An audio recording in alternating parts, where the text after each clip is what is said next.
Oh, supposed to fade out a little bit. Good morning, good morning, good morning. Sorry, I was unprepared.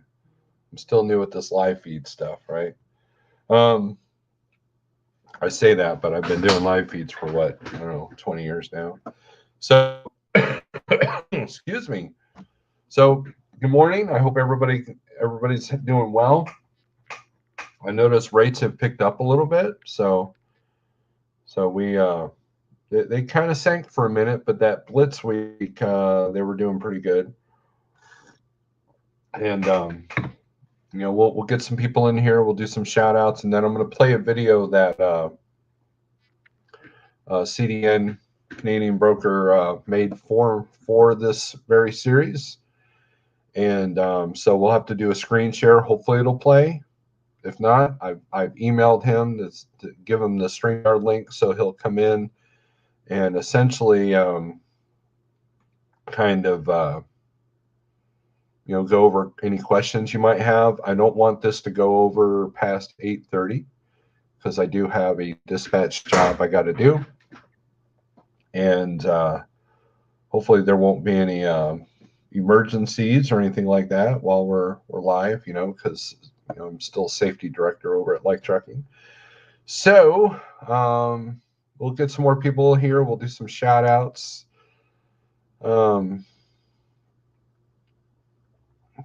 Let's see. Let me go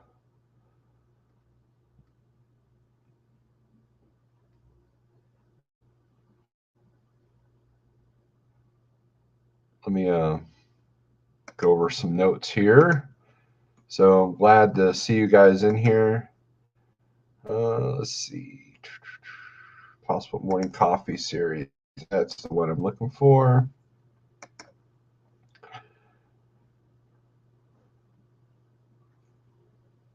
And I believe, Rob, when you come in,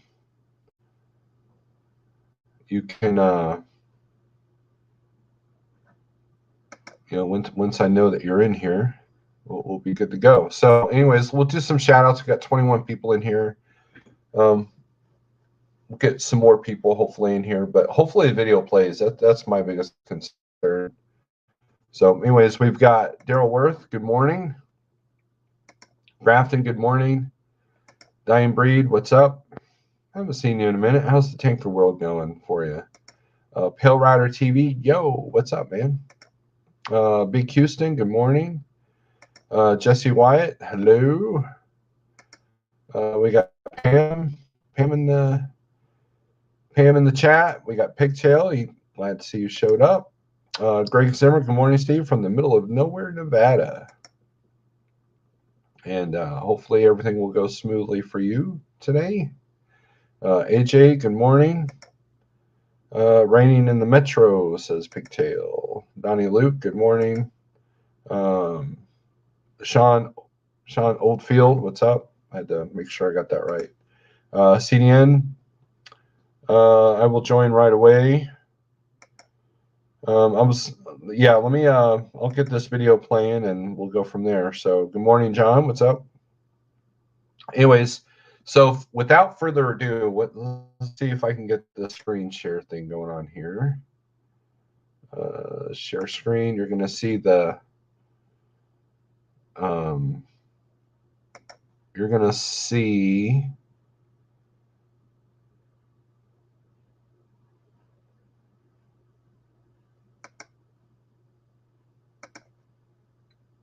so it's going to be all loopy for a second, just be all right. So let's do this here. Oh, I didn't have that ready.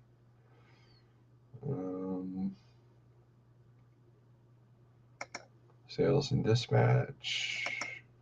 Oops, come on, why don't you?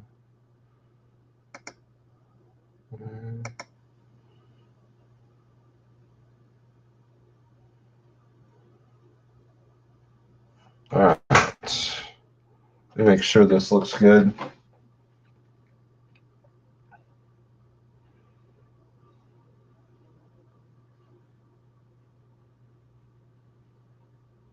All right. Yeah, we're doing it. We're doing it. Okay. So there we go. Good day, Steve and audience. It's Rob, aka CDN Freight Broker, or Canadian Freight Broker. So I've been working with Steve and discussing, so I'm going to put together this little presentation. It's about 13, 14 slides. Basically,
All right, so let me try this. Let's restart this.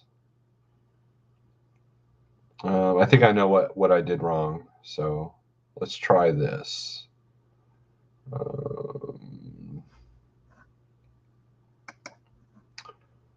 Let's see. Let's do share screen. I think I know what I did wrong. Okay, sorry. I'm dumb. All right. StreamYard. Allow. All right, so let's try this again.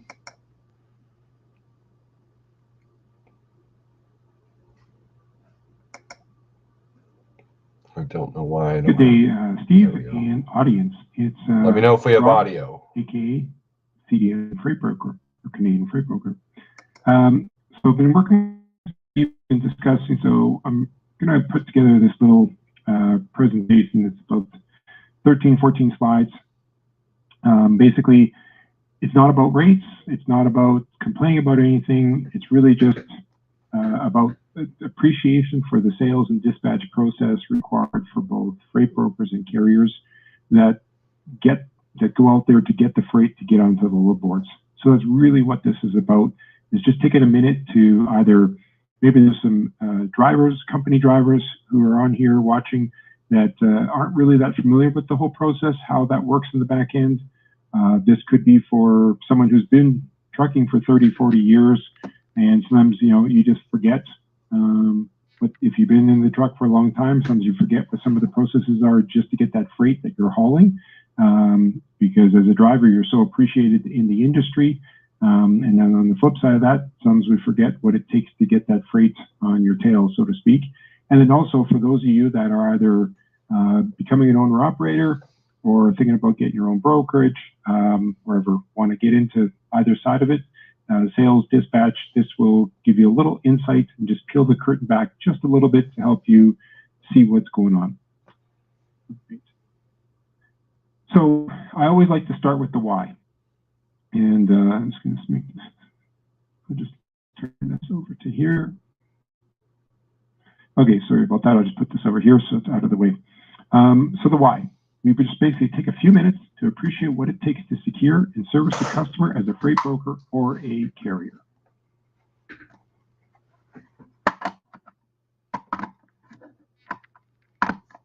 Let me just go back up the screen here, sorry. Okay, so basically where does it start with? Well, you got to find your place.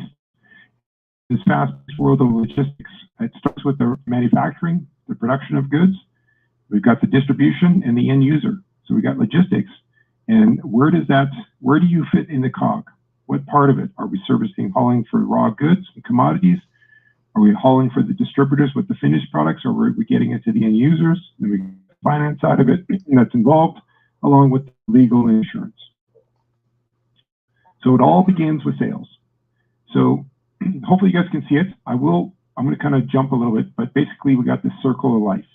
And this circle just keeps going around and around. It's kind of boring, but that's the consistent model to do as a carrier or freight broker looking to get customers. So it starts with the new customer development. And actually, I'll just click my next screen. This gives it a little bit closer view. So we start with the new customer development. So that's out there, how you're attaining that. We won't bore you with every little detail, but basically getting new customers. There's all kinds of steps and strategies, but it all starts with you got to get customers. You're going to then always continue to get new customers, but then once you get a customer, it's really important to spend the time required to maintain those customers, because getting a customer in this industry, in trucking and logistics, is very difficult in 2022. And so once you get a customer, it's in your best interest, unless it's a bad customer that you don't appreciate the services or you don't like what they do or how they treat you, then that's a different story. But if they're a decent customer, you want to put the appropriate efforts in place to build a strong long-term relationships. As part of that, you're going to be in sales quoting potential live loads, quoting future loads and live loads. And then you're going to send your load dispatch details to the dispatcher if you have that. Sometimes if you're a small brokerage, you're going to be doing both. Just keep that in mind. If you're going to start out as a one-person brokerage, or you're going to become an agent, you may be doing all these steps in place. And so I'm just going to go back up a screen here just to get over here. So we got the load dispatch details, and then you're going to see how it moves over. So like I said, unfortunately, I just want to try to make it big. So once you get that dispatch details over, whether that's you as the dispatcher or you actually have a dispatcher, the dispatcher will take over, which becomes the next. You'll see what we talk about the dispatch functions, but right now we're still in sales. The other aspect in brokeraging and or in carriers is assisting dispatch with dropped carriers, because you book loads, you have everything in place. Sometimes the truck breaks down or the carrier cancels the load for whatever reason. So sometimes sales has to help dispatch to recover those. Also, sales will assist dispatch with problems and or extra charges that may occur in a load. And then, because sometimes if there is extra charges that the carrier is charging, if you're the broker and the carrier is saying, hey, we've got wait times, or the destination was actually further mileage, or it wasn't the same city as on the bill of lading, let's just say that the driver arrives, gets the bill of lading, the destination doesn't match up with what you provided. You find out that, yes, the customer made an error to you as the broker, and the destination is different than what was advised, so the rate changes and you got to work through that. Or if there's driver weight charges, etc. If dispatch determines that, say, a load delivers and there's a claim, got to get involved in that aspect. Assist with dispatching and finalizing loads as required. And then the next big part that comes into the life cycle is the carrier lane development relationships. And I'll just go up the screen here. Actually, the next one. This brings us back to the sales function. So we've got. I'll come to this so we got just to recap. New customers, maintain existing, quote potential live loads, get details for the dispatch purposes, assist with recovery loads if a carrier falls off, or a driver calls in sick and they can't do the load, assist with any problems, charges, dealing with claims, dealing with finalizing loads. Now this carrier lane development relationship, this is what, and also rate matrices. So when we talk about how a lot of the freight is not moved on the load boards, this is it. When you, as a broker or a carrier, particularly as a broker, if you go out there and you land a customer and they've got some steady freight, it's a real pain to have to every single day be dealing with the regular, dealing with the load boards, because you might not be working with the same carrier, so you're always doing new carrier packages. So as a broker, you want to try to find a network of carriers that will help service some of this freight. Or if you have specialized freight like reefer, hazmat, flatbed, oversized, sometimes the load boards don't do the justice that is necessary for some specialized freight. So you need to go out there, not just to sell the customers. You've got a customer, you've determined what the needs are. You now need to go out there and find carriers to help fulfill that need. And that's what you're doing as the brokerage. That's the real brunt of it, and then developing rates and stuff in those lanes. So basically, once we got the sales cycle flowing, we now get into the dispatch and operations. And dispatch and operations, what's key there is that basically you can sell all day. However, if you don't execute what you sell, you're not going to get the repeat business.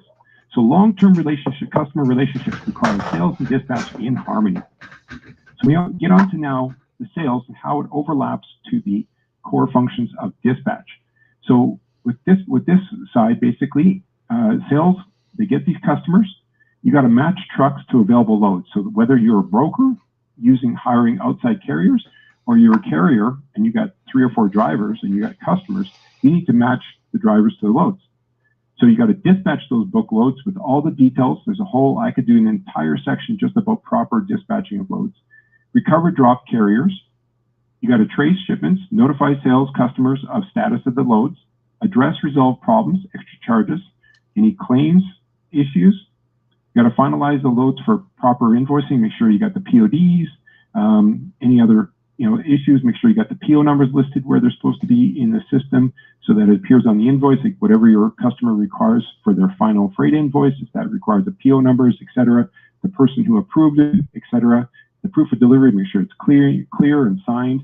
And then again, when in between you booking loads as a dispatcher, you need to develop your relationship with your carriers and also assisting sales with rate matrices. So sometimes sales may say, hey, we got a new customer that we need to find some trucks in a certain lane. They may go out there so that they can keep selling. And then as a dispatcher, you'd be out there trying to find the trucks. Now, keep in mind, if you're a small broker or an agent starting out, all of these steps you're doing yourself. So you're juggling multiple hats on a daily basis. So again, I'll just go back up here and just a quick summary. So the dispatcher has to deal with matching available loads, dispatch those loads, recover drop carriers, trace and track loads, communicate to all the parties involved, address issues, extra charges, deal with claims. You're preparing the shipment for final invoicing and proof of deliveries, developing relations with carriers and lane development, as well as rates, trying to establish some consistent rates in certain lanes. And then basically this brings us right back to the finding your place requires consistent effort and execution in the cogs of the logistics world. So summary, attaining and retaining customers is difficult. Seeing that load on a load board takes a lot more work than one would expect. So we hopefully this short presentation will help you appreciate the processes required. So basically, as a summary, take a moment today. I'll just move this out of the way. Sorry.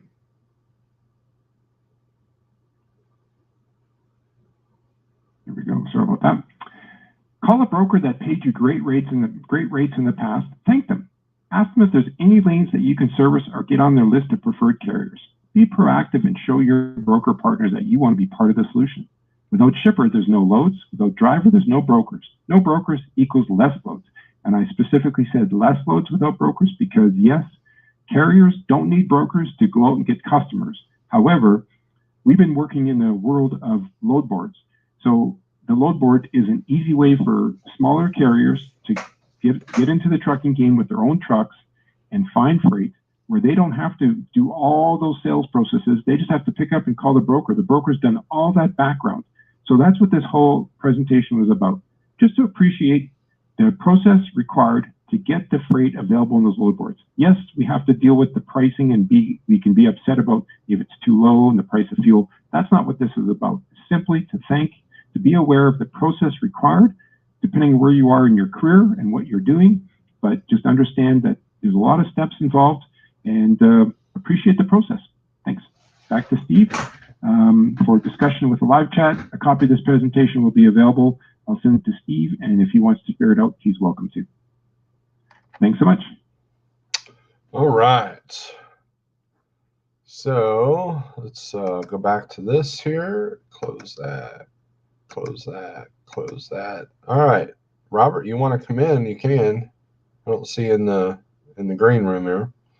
But anyways, what Robert's been trying to do is he's been trying to educate me,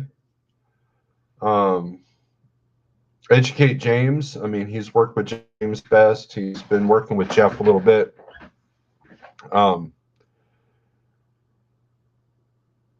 There's a lot more to logistics than I emailed it to you. Did I not email it to you?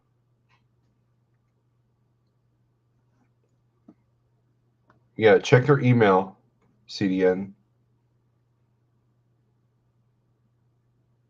Let me double check that. Make sure I emailed you correctly. And I figured he was the best one to kind of go over this because he's in several different categories when it comes to freight brokering. Yep, I sent you the link on. There you go. There he is. What's up? What's up, man? How you doing? Good morning. Good morning. It was funny. I was on the phone with you and Eric yesterday, and I couldn't get 2 words in, so I had another phone call I had to deal with, and I just hung up on you guys. You guys were going at it, man. It was pretty funny. So, how you doing, man? Good morning. Thank you. Number one, thank you for the education that you give me, and thank you for your willingness to share this education with the rest of the world, because I think that the more people know about what's going on the other side, I think it can make everybody's business better. And I've got a friend of mine that has his own authority who basically implemented a lot of what you and I talk about, and he's doing very well with that. And I know another person that has their own authority that has been doing that for the last 3 years. And when we had the shutdowns and the lower rates, he was always north of everybody else because of the relationships that he established. So, anyways, thank you for that. Yeah. Well, first off, thanks, Steve, for inviting me and allowing me on here. What's inspired that little presentation was a couple weeks back, maybe 2, maybe it's 3 weeks now, somewhere around that range. You had a live feed, and there were some folks in the comments bringing up the topic around broker regulations and controlling their profits, and we got to come down on these brokers. And that's when I kind of realized that I think there's some folks that, if you go out there and you become an owner operator because you want to have your own truck, nothing wrong with that. You can have a successful business and nothing wrong with it. But if you're coming out to buy a truck and you're choosing to go on the spot market, well, if you don't appreciate that brokers do make money and that the shippers that they secure for the freight of are making money, and that the end customers, basically all the parts of the logistics puzzle are making money. And if you don't like that, there's nothing wrong with that. You don't have to like it. It's just like you have your favorite restaurants, or certain restaurants you may cater to, or certain brands, like certain, if there's a company you don't like the things that they do, you don't have to purchase them. It's a choice. And so it's just a matter of that if you're going to come out and become an owner operator and you want to go in the spot market, take a minute to understand how that spot market works before you invest into a truck, whether you're buying used or new. But understand that, because if you're working in your area and you have a certain idea and then you come on the market and it wasn't what you thought, and now you're mad at you're mad about it, well, the question is, you can complain, but it's your business, so what are you going to do about it? And I think that was kind of the inspiration to create kind of just a background little video, because like I said, we could break down each process, and we could spend more than an hour just talking about sales. We can talk about various areas. And the other thing that I also realized in the last few weeks, since the rates have the fuel prices have been higher, and we're seeing that when the rates were kind of down, and there was a lot of folks were expressing their concerns about this. I think when we talk about cost, you guys always bring up the discussion around cost, which is what you need to, what's the cost to run your truck. But the other part that I realized that's never or rarely discussed, at least I'm not hearing it, is in your cost of operation, from whether that's your ELD cost to your load board cost and your, everything you do. But one part that's missing, I believe that's missing, is your sales and marketing costs. What's your cost in what are you investing as part of your business? Because remember, sales and marketing, they work in harmony. They're separate tasks. Marketing is the how you provide information about your services within your industry to get people to you, And then sales is once you've drawn those people in as a sales lead, marketing, sales kicks in, and sales is the actions you do to help to basically try to attain someone to purchase your services, right? Or your product. So that's the thing. Like marketing is one side, and sales is the other side. And again, we can discuss lots of different strategies around that. And that's all it was, is just to say there's no right, there's no wrong in this industry. But I think when you're coming down on one person or just on the brokers, or because you could, I could direct you, and I think Steve and many on this on the live chat, I could get you to load boards where there's direct shippers. But load boards, anyone that's ever worked on a load board with direct shippers generally knows that freight is lower valued. I'm emailing DIY a link so he can come in. I think he's got a few questions for you. Because he's entering the freight broker world, and I think that your information is great for him. So DIY, I just emailed you the link, and we'll get you in. But that was it's kind of intimidating. I know that there are people out there that think that freight brokering is easy. And from a dispatch standpoint, I come across a lot of different personalities. And I think that the thing that people tend to forget when you're out there calling brokers every morning or every day is that you have to be a salesperson. But you also are dealing with unprofessional people. It's just like if you go to a restaurant, you got the people that were like, "Hi, can I help you? What would you like?" And you got the people like, "Yeah." Then they take your order, don't say thank you when they hand you back your change or whatever, and it's the same thing. So sometimes it's hard to recognize that we're in a sales position. But here's a DIY. So there you go, man. What's up? Hey, I hope I'm not interrupting anything here. I'm enjoying this conversation. CDN, nice to meet you. We've never met before. No, good morning. Seen you around, but nice to meet you. Nice to meet you. Yeah, you kind of hit on one thing there I want to talk about. People think brokers don't deserve to make any money. They're your sales team. If you can't afford your own sales team, a broker is yours, right? And we think that, they should only make $25 on every load or $50 on every load. I tell you what, a good salesperson is worth their weight in gold. And everybody deserves their piece of the pie. Do I think they deserve 50%? Probably not. But biggest thing I want to talk about is you hit on this broker transparency thing and regulation. And boy, is that kind of a trigger topic for people, isn't it? Well, it is. It is, but I think that, yeah, go ahead, carry on. Oh, I'm sorry. That will be a race to the bottom. People that are in favor of transparency, you will see rates tank faster than your head can spin around. And the reason why is, even though we all sign no back soliciting clauses, you will see that freight back solicited nonstop.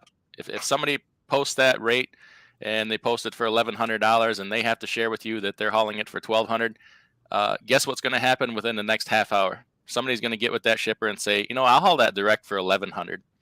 And then the next person comes along and I'll haul it for, $1,050, and so on and so forth. People will just cut each other's legs out from under each other so fast you won't even know what happened. Well, brokers do it to each other every single day. That brings me to my question. So yesterday on the phone, Robert, we were talking about the formula, and I've been asked this a couple of times. What's the formula when you quote pricing for a customer? Do you want to go over that? Yeah, I can just give a quick synopsis. I mean, it's fairly detailed process, but the summary is that when I hear about a lane, a customer sends me a quote. First thing I'm going to look at is, where's it picking up? What's that city look like as far as available trucks? Do I know the shipper? How familiar am I with their loading process? How fast they are or not? Then I'm going to look at the destination. When's the required delivery dates? What's the destination city? What's their freight out? What's the delivery process? Is it a job site? Is it a place where trucks are going to line up, first come, first serve? Taking all that into consideration. Now, then I also look at the customer and the commodity. So if I know because I do a lot of job site deliveries. So if I know that the customer is saying, well, can you get me a better rate? Then I'll say, well, okay. I'll also present it to them to twist the words around, not twist the words around, but just put it back saying, well, don't you have like 5 guys waiting for this? Yeah. So then I say, well, we're going to have to do it this way to get there on time. Just the other day, customer asked me to do a pickup that's happening today. They said, we want to pick up in the afternoon, but they want it delivered first thing tomorrow morning, and it's an 8-hour drive. So I said, well, I need to find a truck that has enough hours. And I did, but the point was is I brought that to the customer's attention. I'm constant, like today in Canada, Canada's ELD mandate got pushed back to 2025. But I'm still educating my customers on every single load, because there's lanes in Canada that drivers are doing as overnight runs, and shippers are used to that, and drivers are used to that. So when you do your math on your numbers, if you're going from Vancouver, British Columbia to Edmonton, Alberta, that's 710 miles. Drivers are doing that overnight. Is anyone else doing 710 miles overnight? No. So the reality is they're going to be 2 hours less. So when you do the math in the wintertime, if you're running that lane, let's just say you're running your whole business on that lane. So in the wintertime, when it's snowing, that's a 2-day run because of the snow in the mountains, because you're going through mountain passes. Summertime, you can get that 3 times a week, maybe 4 if you're lucky, if you really push. So you're basing this business, but now if you put ELDs to it, it's going to change it. So the rates are going to change as well. But the customer's expectations, if they're used to always, hey, I can order today on Monday, I'll get it tomorrow on Tuesday. Well, if their production or the goods that they need are reliant on this, they need to change their planning strategies. And so that's when the elusive concept that you get a truck and you want to go get your direct shippers, that's perfect. There's absolutely nothing wrong with that. You can do it. And I encourage, because in fact, there are some types of commodities of freight that the direct carrier and shipper relationship is actually better than having a whole bunch of layers. But on the flip side of that, there's lots of scenarios where if you're a shipper, having to have 55 different carriers, keeping track of all this and calling them, oh, you have a truck today? No, I don't. Call the next one. You can call 2. You can have 2 brokers in your back pocket. Send an email to 2 brokers, and the first one to come back with a truck is the winner, so to speak. So there's different scenarios. And so the idea of when you're a carrier right now and you're thinking, oh, I'm tired of these brokers, I'm going to go get my own customers. Great. There's nothing wrong with that. However, just know that you're shifting into the service game. What risk reward are you willing to take on? And what I mean by that is, let's say you do that concept where you book a load, you're a carrier, and you do go get your own brokerage. So you're a 1-truck operation, and they call and they have 3 trucks.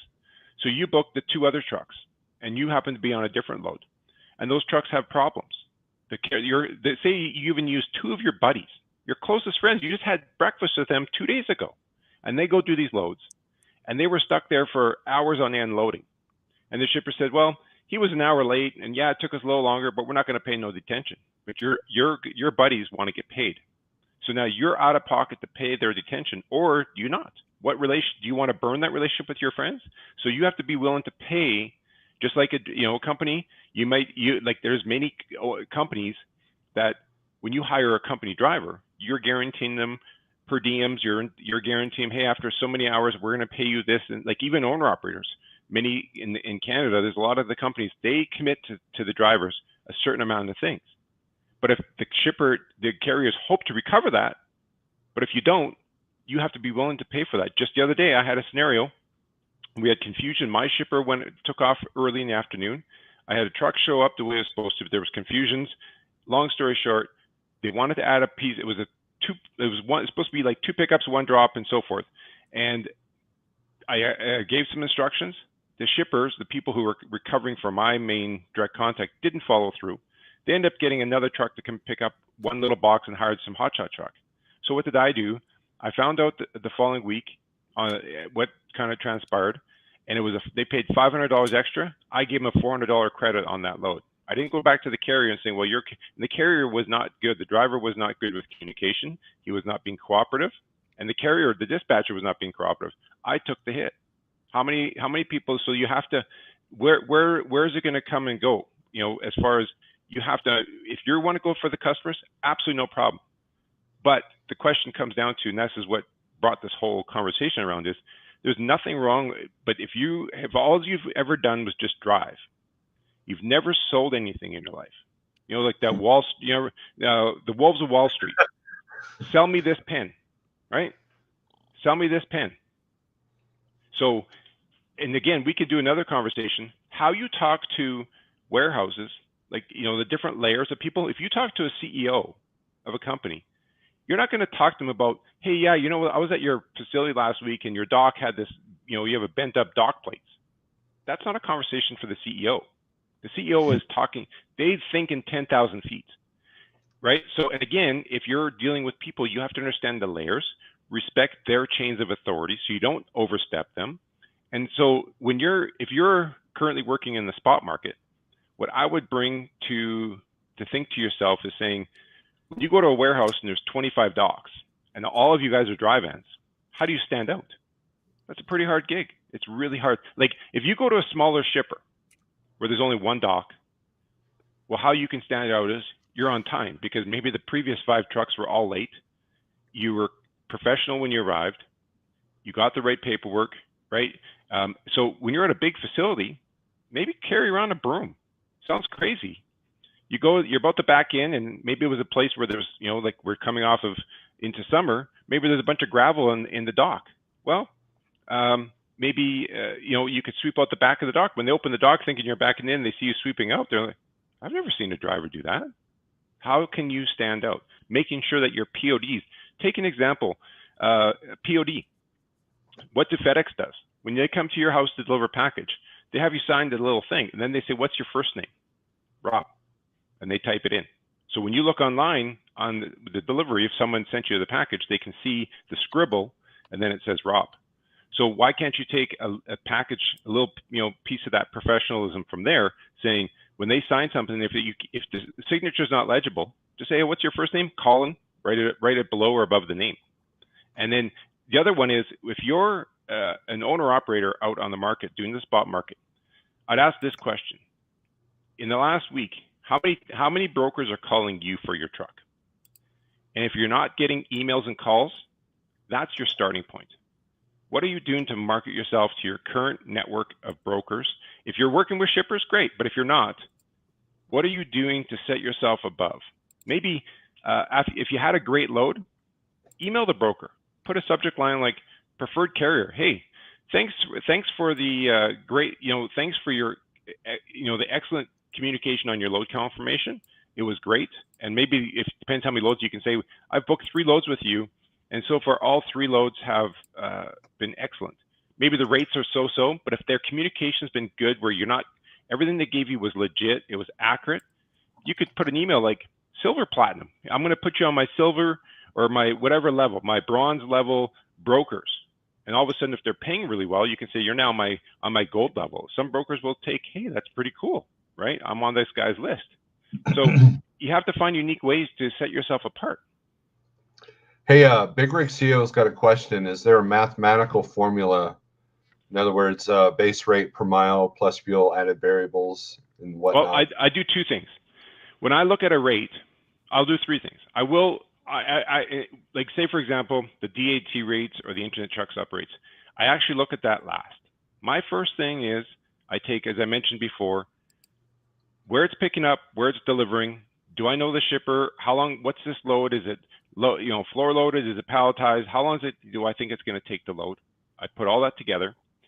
I take into account, is this dangerous goods? Is it not? All those factors, and I take the amount of loading time. If I know it's going to take 3 hours to load, then I take the drive times, look at where it's going. Is it going through the mountains? Even though, you know, if Google says, you know, 6 hours, well, I probably know it's going to be longer. So I can actually open up my PC Miler if I really need to get deeper. And I also have Pro Miles, the Kingpin Pro Miles version, because the Kingpin Pro Mile version, what it does for me as a broker, it's a trucking tool, but guess what it does for me?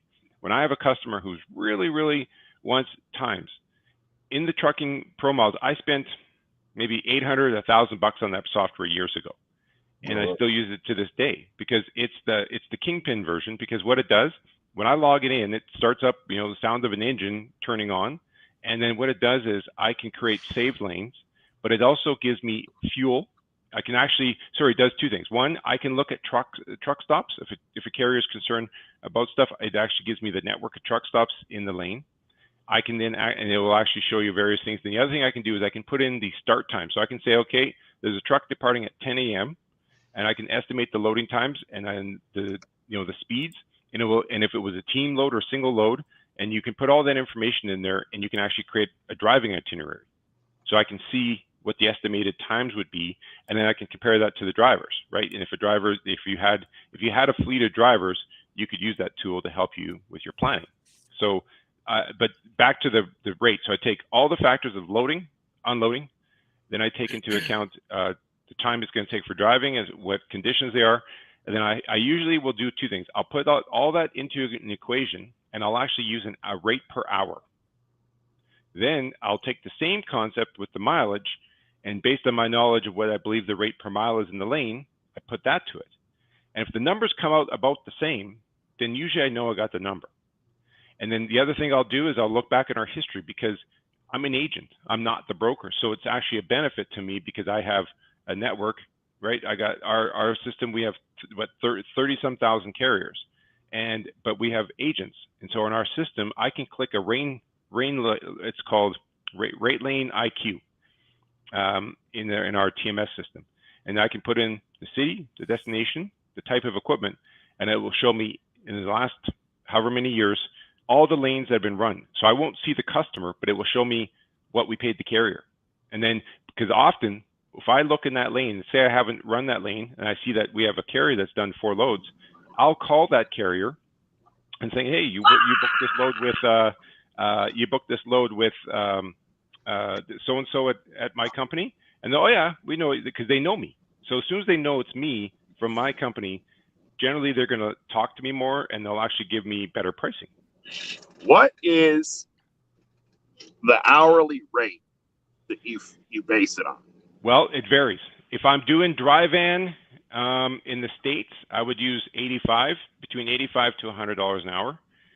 In Alberta, if you wouldn't believe, right now in Alberta, going locally within Alberta to Saskatchewan, it's about $155 an hour plus 20% fuel surcharge. I have another carrier that does $185.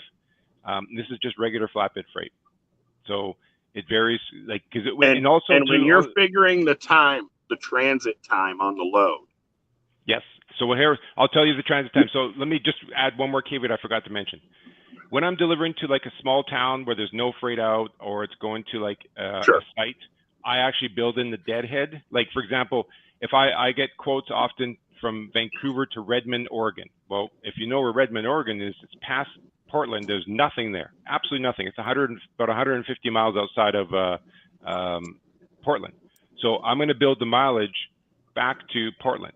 Or if it's going to go to somewhere, in the middle of Washington State, I'm going to bring it back to Seattle, or bring it all the way up into, someplace where there's freight. So, but okay. So if the actual loaded miles is, say it was 800 miles, I'll use 50. So I'd say 50 miles an hour. Yeah, I use 50. So that's 16 multiplied hours by $85 an hour.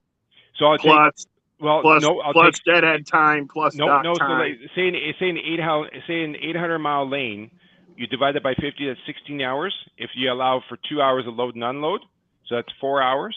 And if it was crossing the border, I'd add another hour to hour and a half for border crossing time. Okay. But if it's just within where there's not going to be nothing, so that's a 20-hour load. 20 hours. $2,000 times 80. So that's times 85. That's 1,700. So that's a little bit light, right? So it depends on the lane, because that's a little bit light. 1,700 for an 800-mile load, that's probably light.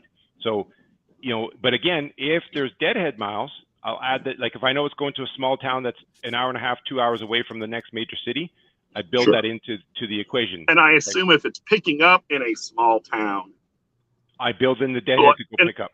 You build in the deadhead to pick up. Okay. And I have a little stress. I have a little stress calculator that I showed to Steve, where the stress calculator it just helps me. I basically have a little calculator that I put all that. I say, loaded miles, deadhead miles. I actually put in the other factor. I put in this little this spreadsheet, and I could share it to Steve, and he can pass it on to others.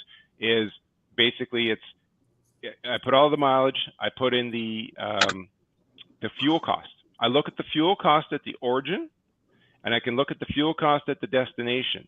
And then I look in between saying, okay, well, how much are they going to pay for fuel, right? Because in case one place is, you know, back in the day was $3 or whatever, one was, you know, you might have had $1.75 and the next place was $2.20. Well, now we're into those, you know, higher numbers. But the point is, I look at fuel as well as part of that. I have a question. So, let's say, you know, like I've dealt with this personally. So let's say you have a receiver that's notoriously like 4, 5, 6 hours unload time. Do you build, when you quote that customer and you know that information, do you pad the extra so it can come out of pocket so you're not having to bother them? Right, or I'll build it into like that's how I'll use that as a negotiation tactic with the driver, with the carrier that I'm booking the load with. I'll say, hey, this place it's 3 to 4 hours. So how about why don't you allow me? Well, that's rare because most brokers ain't telling you nothing like that. Oh no. If you see my load confirmations, I'm straight up. Like I have very detailed everything that you can ask the carriers. That's why I only post when I have to. Like when I have a customer that gives me a load, right away I have, you know, carriers in my mind, because if it's a hot to trot load, basically if it's hot, well, there's some carriers that are excellent, but guess what? They don't do great under pressure. I'm not going to my goal as the broker is I'm going to match the needs of the customer. And so I'm not going to put a carrier in a position that they're not capable of doing. Some carriers thrive on that rush. Other carriers do not.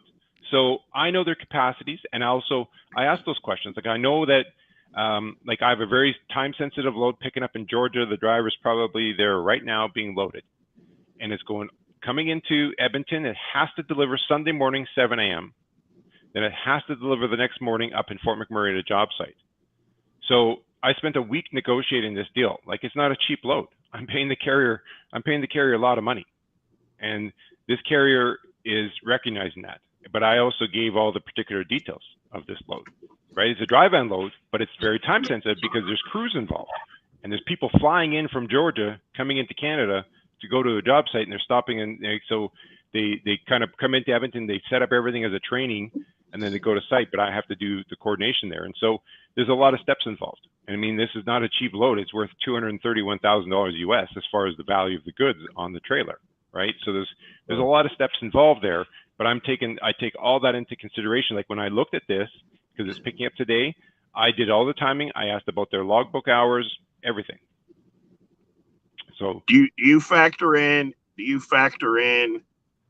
into the hourly rate or into the fuel surcharge the weight of the load? In other words, obviously lighter loads are going to get much better fuel. Okay, so again, I take, like if you saw my quotes to customers, not when I do the hourly rate, I use that as a tool. Like I actually have some customers where I tell them this is a round trip, because where it's going to, there's no freight out. So the drivers are coming back empty. So it's built in as that. So I tell them up front, hey, this load is 14 hours, 16 hours.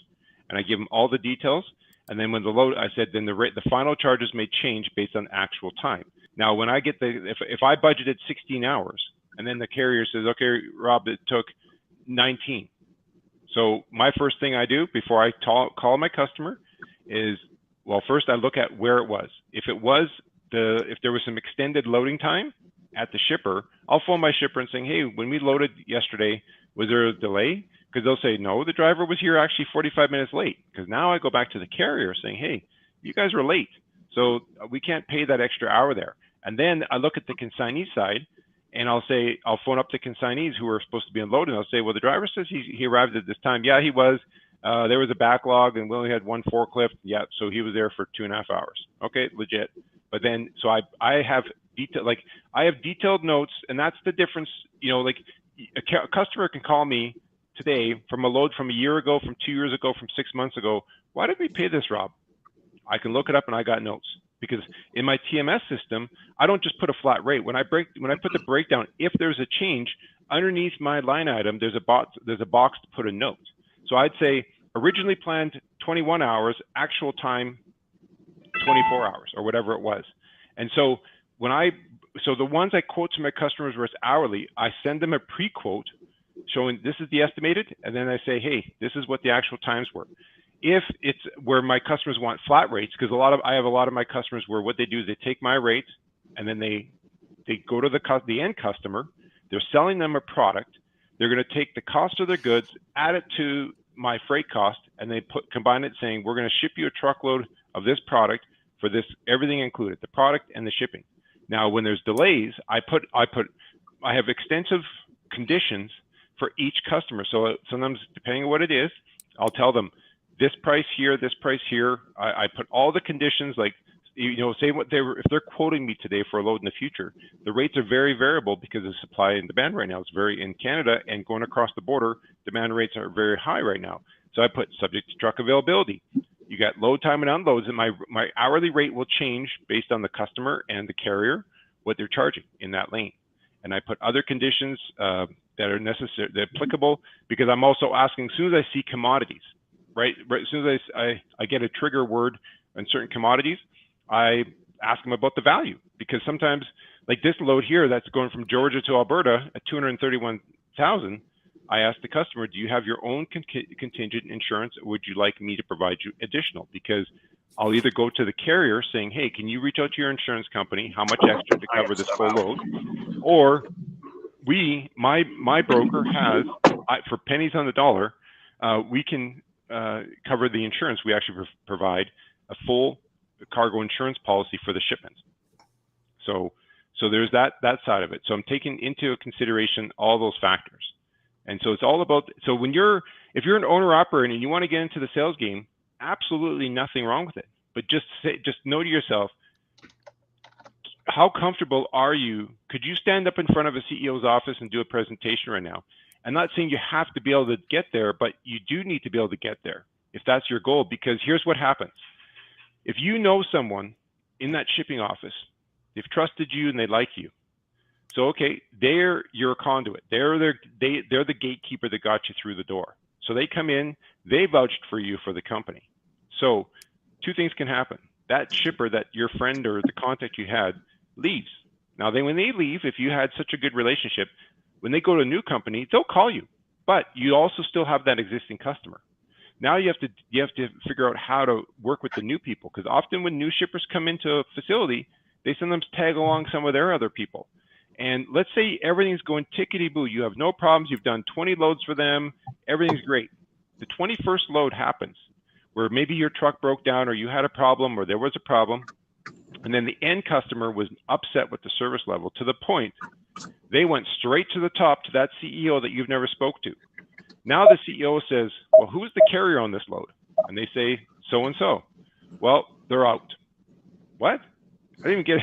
You know, so you have to be prepared. How would you address yourself, right, in those situations? When the bad happens, that, like, it's easy to say, well, I'm the carrier. Like, you know, just to assume that you have a truck, that people want you. Yes, we need you, but you also have to distinguish what is your forte. Like these issues that you guys are going through as brokers and as carriers, it's no different than if you have a house cleaning business. You ask those folks in that industry, that is a tough business. If you're a plumber, think about this. Take a plumber. So you're a certified plumber, and you go out there and think, you know what? I work for a big company. I'm going to go out on my own. So you go out on your own. You have a couple choices. You can go out there and just open up a shop where maybe you get 2 or 3 plumbers, and people call you and you hope to bid on jobs and so forth. But what does a lot of small plumbers, electricians, and journeyman carpenters do? They work as subcontractors for the big guys. So is that any different? Being a subcontractor is like being an owner operator for a large construction company, because you're not their employee. They're paying you. So you can complain, and some of those guys, they take 60 days or plus to get paid. In trucking, it's one of the few industries that you can get paid in 24 hours, right? So so those contractors, you know, again, if you're a carpenter and you're working at a hospital that's getting built as a subcontractor, by yourself, you would have never gotten that job. But maybe you had a connection to that main contractor, and you're working there getting paid a pretty good dollar to do whatever you do, but you're a subcontractor. So is that any different? Now, marketing is the backbone of this, whether it's marketing the brokers, and because salesmanship is that other side of it. They overlap, but marketing can come in many capacities, right? Do you, like, for example, if you're an owner operator, how do you set yourself apart? How many owner operators put a 1-800 number sign saying, just like the big carriers, how's my driving? Does anyone do that? They don't. But imagine if you had a sign on the back of your trailer with a 1-800 number. It's easy to get an 800 number. How's my driving? So if someone calls saying, yeah, I seen your trailer, they turned through a red light. Oh, okay, great. Well, I'm the safety manager, so I'll talk to my driver about that. But that's the reality. That's how you have to look at yourself, is what's the standards that you have? How do you, like, when we go to McDonald's, from location to, there might be some slight variances, but generally it's the same burger and fries, whether you're in Illinois or you're in Missouri or in Seattle, Washington, right? So what are the standards that you're setting yourself for? What's the standards that you want for yourself or your drivers? What's the standards that you're setting yourself up for? And again, if you're not, and I guess I'll go to this and I'll stop talking so you guys can get in, but I seen a thing the other day, and I like this idea. Is your house clean? And what I mean by that, the summary of the gist was this.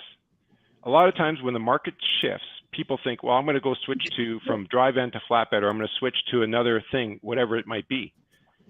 But before you make all these switches, ask yourself, is my house clean? And what that means is, have I optimized everything I'm doing? Back to what Steve has talked about. I think DIY, I've seen your videos and you've talked about it. And I know Jeff talks about it, and many others. Do you truly know your costs? Like, think about it this way. When you're an owner operator with one truck, you get to the point where you know every nook and cranny about your truck. But the reality is if you, DIY has got a few trucks. As you gain more trucks, your ability to micromanage those trucks gets more and more difficult, and you hope that you hired the right people below you that are going to do the same level that you did, because as you move up in your company, you have to start thinking bigger. And so how do you scale yourself to do this? And again, even if you're hiring owner operators, just because that person says, I got a truck, I've been driving for 10 years, great, check. And they have a good safety rating, check. But their personalities and your personality may not be the right match. It's a marriage. And so don't rush to hiring other owner operators to join you just because. It has to be a match. You have to put every step in your business is a process. And if you can't write down what that process is, whether that's your morning, your process for how you do your morning pre-trips and your post-trips, how you manage your every step along the way, you should have an established process. And if you're not, take a minute to start to do that. Yeah, I have a question. So going back to what you're talking about with sales, obviously, we've tried to lead small carriers to go and get their own customers because everybody says they want it. Do everything right up to the point where deliver them a warm lead that the customer is ready to do business, and they drop the ball. They don't follow up because it's scary. It's intimidating.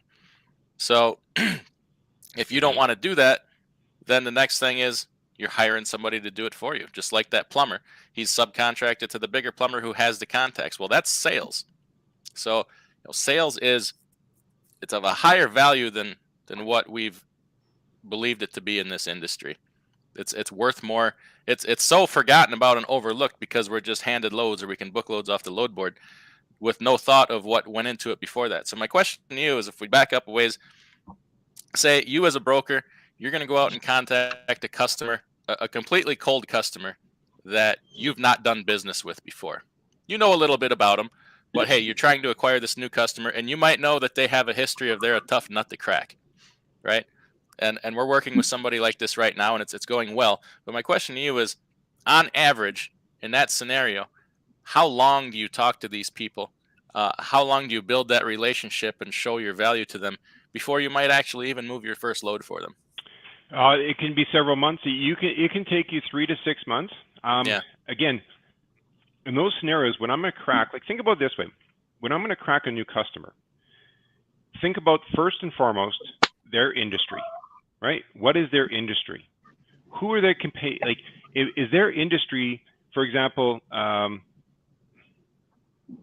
it could be anything, whether it's cardboard boxes, because think about it, you're running loads for a broker hauling cardboard boxes. Well, they're providing a really good price to the end customer that needs these boxes.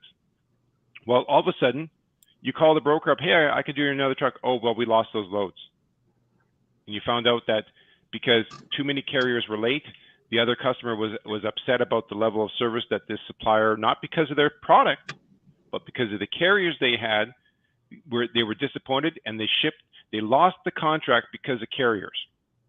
So you have to start to look at, I look at it from the top level. What's the industry that we're dealing with? So that kind of helps, because if you're dealing with paper plates and plastic forks and knives, well, we know it's not a high-end valued product. They're not going to be looking for high-valued freight. They don't want the high, because when you go into that side of it, because I know that a lot we talk about is our home costs, but when you think about it from a shipper standpoint, if you put 5 trucks side by side, all got nice trucks, nice trailers, they don't say, well, okay, this guy's got a fancy truck at home, he's got a fancy house, maybe he had a divorce, he's got alimony to pay, or whatever the situations are. They don't care about that, right? They don't look at that. And I've always questioned that side of it, that yes, you need to keep your stuff in line, but to say that one person's lifestyle says, well, I need to make X amount of dollars this month to make all my house payments. Well, no other business accounts for that in their business. Well, exactly. Expenses. So I don't know why. Let's not do that in trucking. So back to your sales side. So I first off look at the industry, at what you're doing, and I try to figure out, well, how competitive are they? I do a ton of research, and again, we could talk about a bunch of stuff, but I do a ton of research. What is this? Do they have any new product lines? Anything new that's coming up that I can use as my nugget to generate the conversation?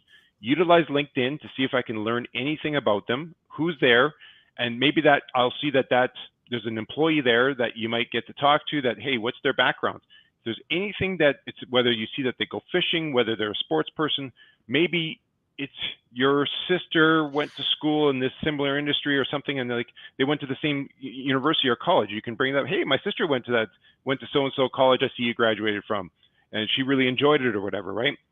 Anything to get in there. Now, once you get that little bit of a nugget to get them talking to you, the next thing you're trying to find out is how do they work? Because you can't assume just because they have trucks coming and going, not in all cases are they actually managing the trucks. You have to figure that out, because often the people are sending trucks to them. They're just receiving it because they paid their people. So again, back to the presentation I did, where are they in the cog? And what part of it? Because there's some cases where when they're buying truckloads from their supplier, the supplier says, okay, if you buy a truckload, we'll prepay the freight. You buy a partial, you pay the freight. That's the deal they have because they're buying a volume deal. So, and then from there, you're trying to find out what their so-called needs are and or problems. What's a problem that they're having? And if they say, oh no, we're really satisfied with all our carriers, or we have a contract, or whatever the case is. And depending on where they are, if they're close enough to you that you can drive there, sometimes, driving by the facility, having a glance at it, and seeing if you get it, you're just always having questions. Like, I'll use this as an example. Back when I worked, before I got into the freight broking world, I used to go to accounts. I worked at Coca-Cola bottling for 10 years. That was my background. When I went to university, came out, I was working at a community college as a facility planner, and then I moved to Coca-Cola. And from when I was at Coca-Cola, one of the things that one person taught me, one of my sales managers, before you're going into a call, you have 3 goals in mind, and you're not leaving without one of them. So just because you're a driver and even if you have a business card and you say, here's my business card, don't assume that that's going to gain you anything. So what's your goal by you handing the business card? What's that goal? So if you don't have 3 goals, and it could have been like back when I did it, I could be walking into a coffee shop when I was in food service side of Coca-Cola, and we had a cooler there. Well, maybe I'm going to upsell them to a new juice that we didn't have. I'm going to upsell them, try to sell them to a combo.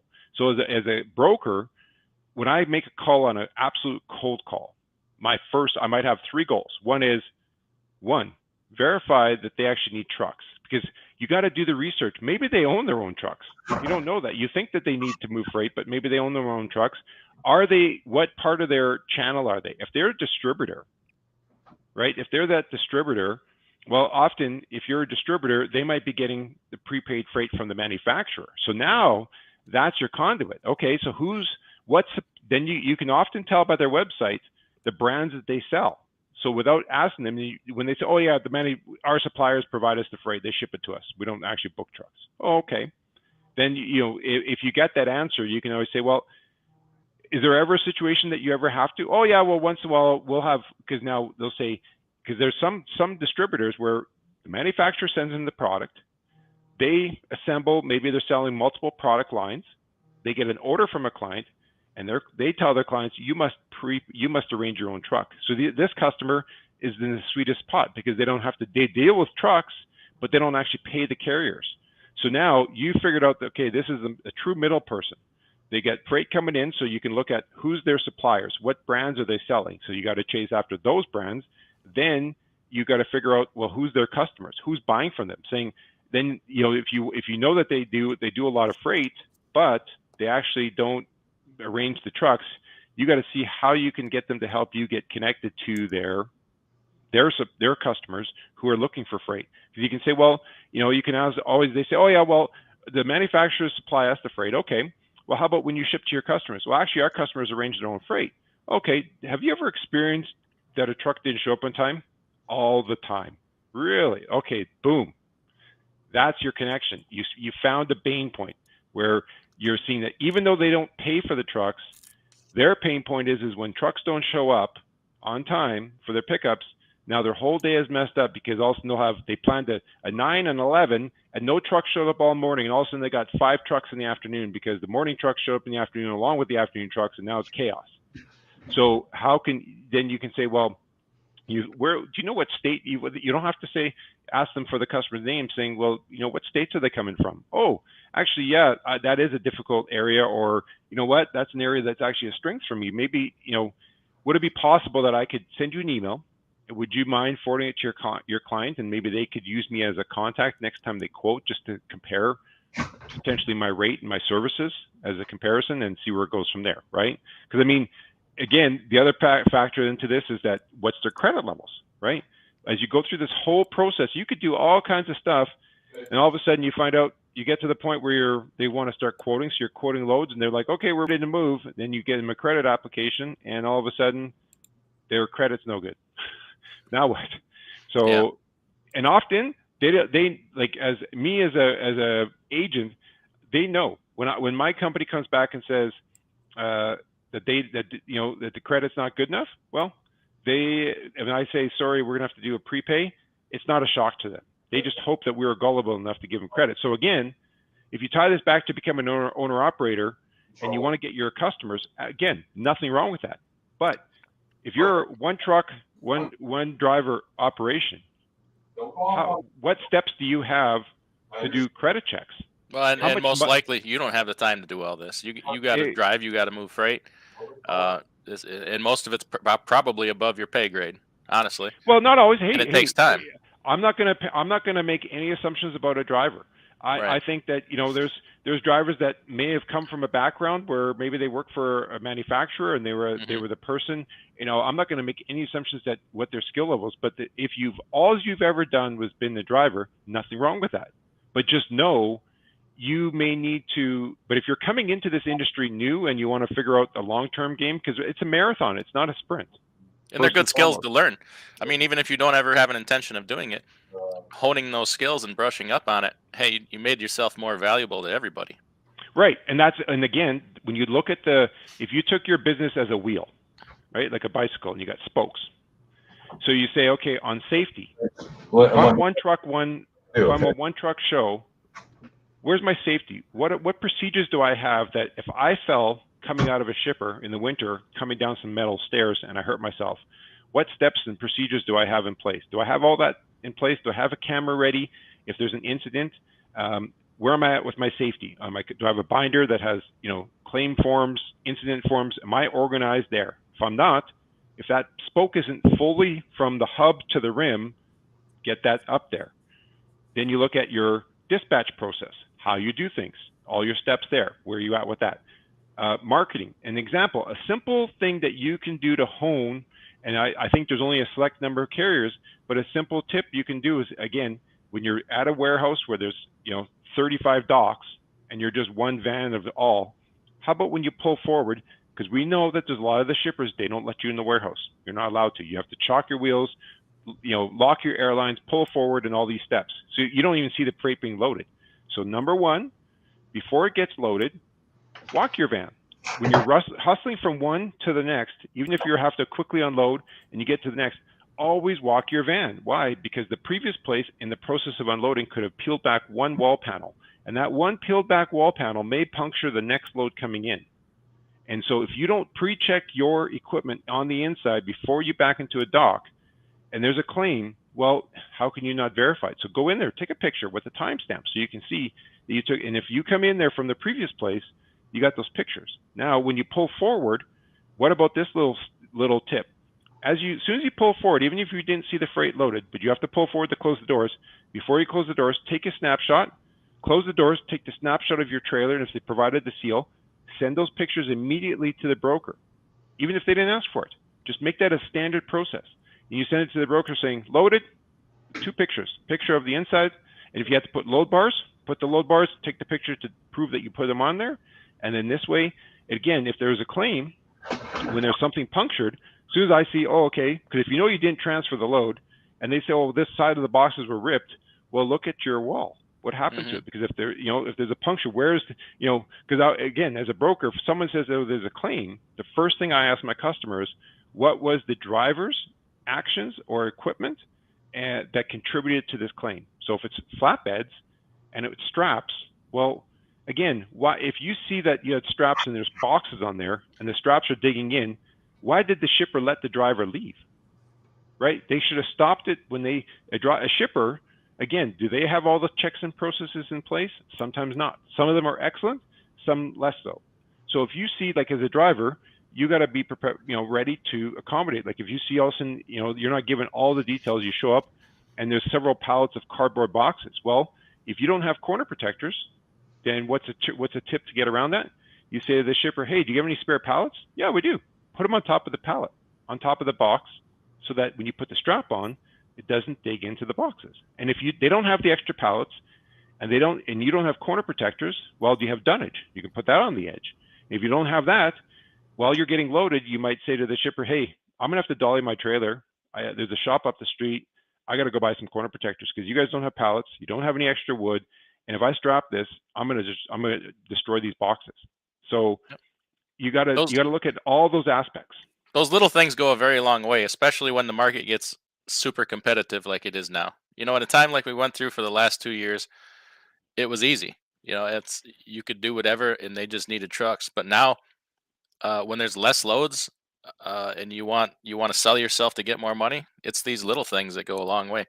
A comment here, Snorelord stepped out for you, says, Shade and Freud says, pay us for that extra work. You get nothing extra for free. I disagree. I think that's and I'm not hating on you, but I think that's a backwards way to look at things. Like if you want to be that guy that gets the good loads, you want a broker to build a relationship with you, long standing, and treat you right, do the extra things. Besides, it's about protecting yourself. Putting a padlock on a trailer, taking a couple pictures, costs nothing, takes 30 seconds, and you've just protected yourself from a whole bunch of nonsense. Maybe possibly freight claim, a theft. Oh, sorry, go ahead. I was going to say the term to think about it this way is whether it's a broker or a shipper, and you think that you're not going to do nothing unless you're paid for it. You're not going to get very far. Well, if you have 10 trucks beside you and they're all vying for that business, take away the brokers. I'm not there. There's no broker there. It's all, this customer says, no, we only deal with asset-based carriers. Okay, so there's 10 trucks all vying for that business. How do you set yourself apart? And that's called value add. What's the value added services that you're providing? Yes.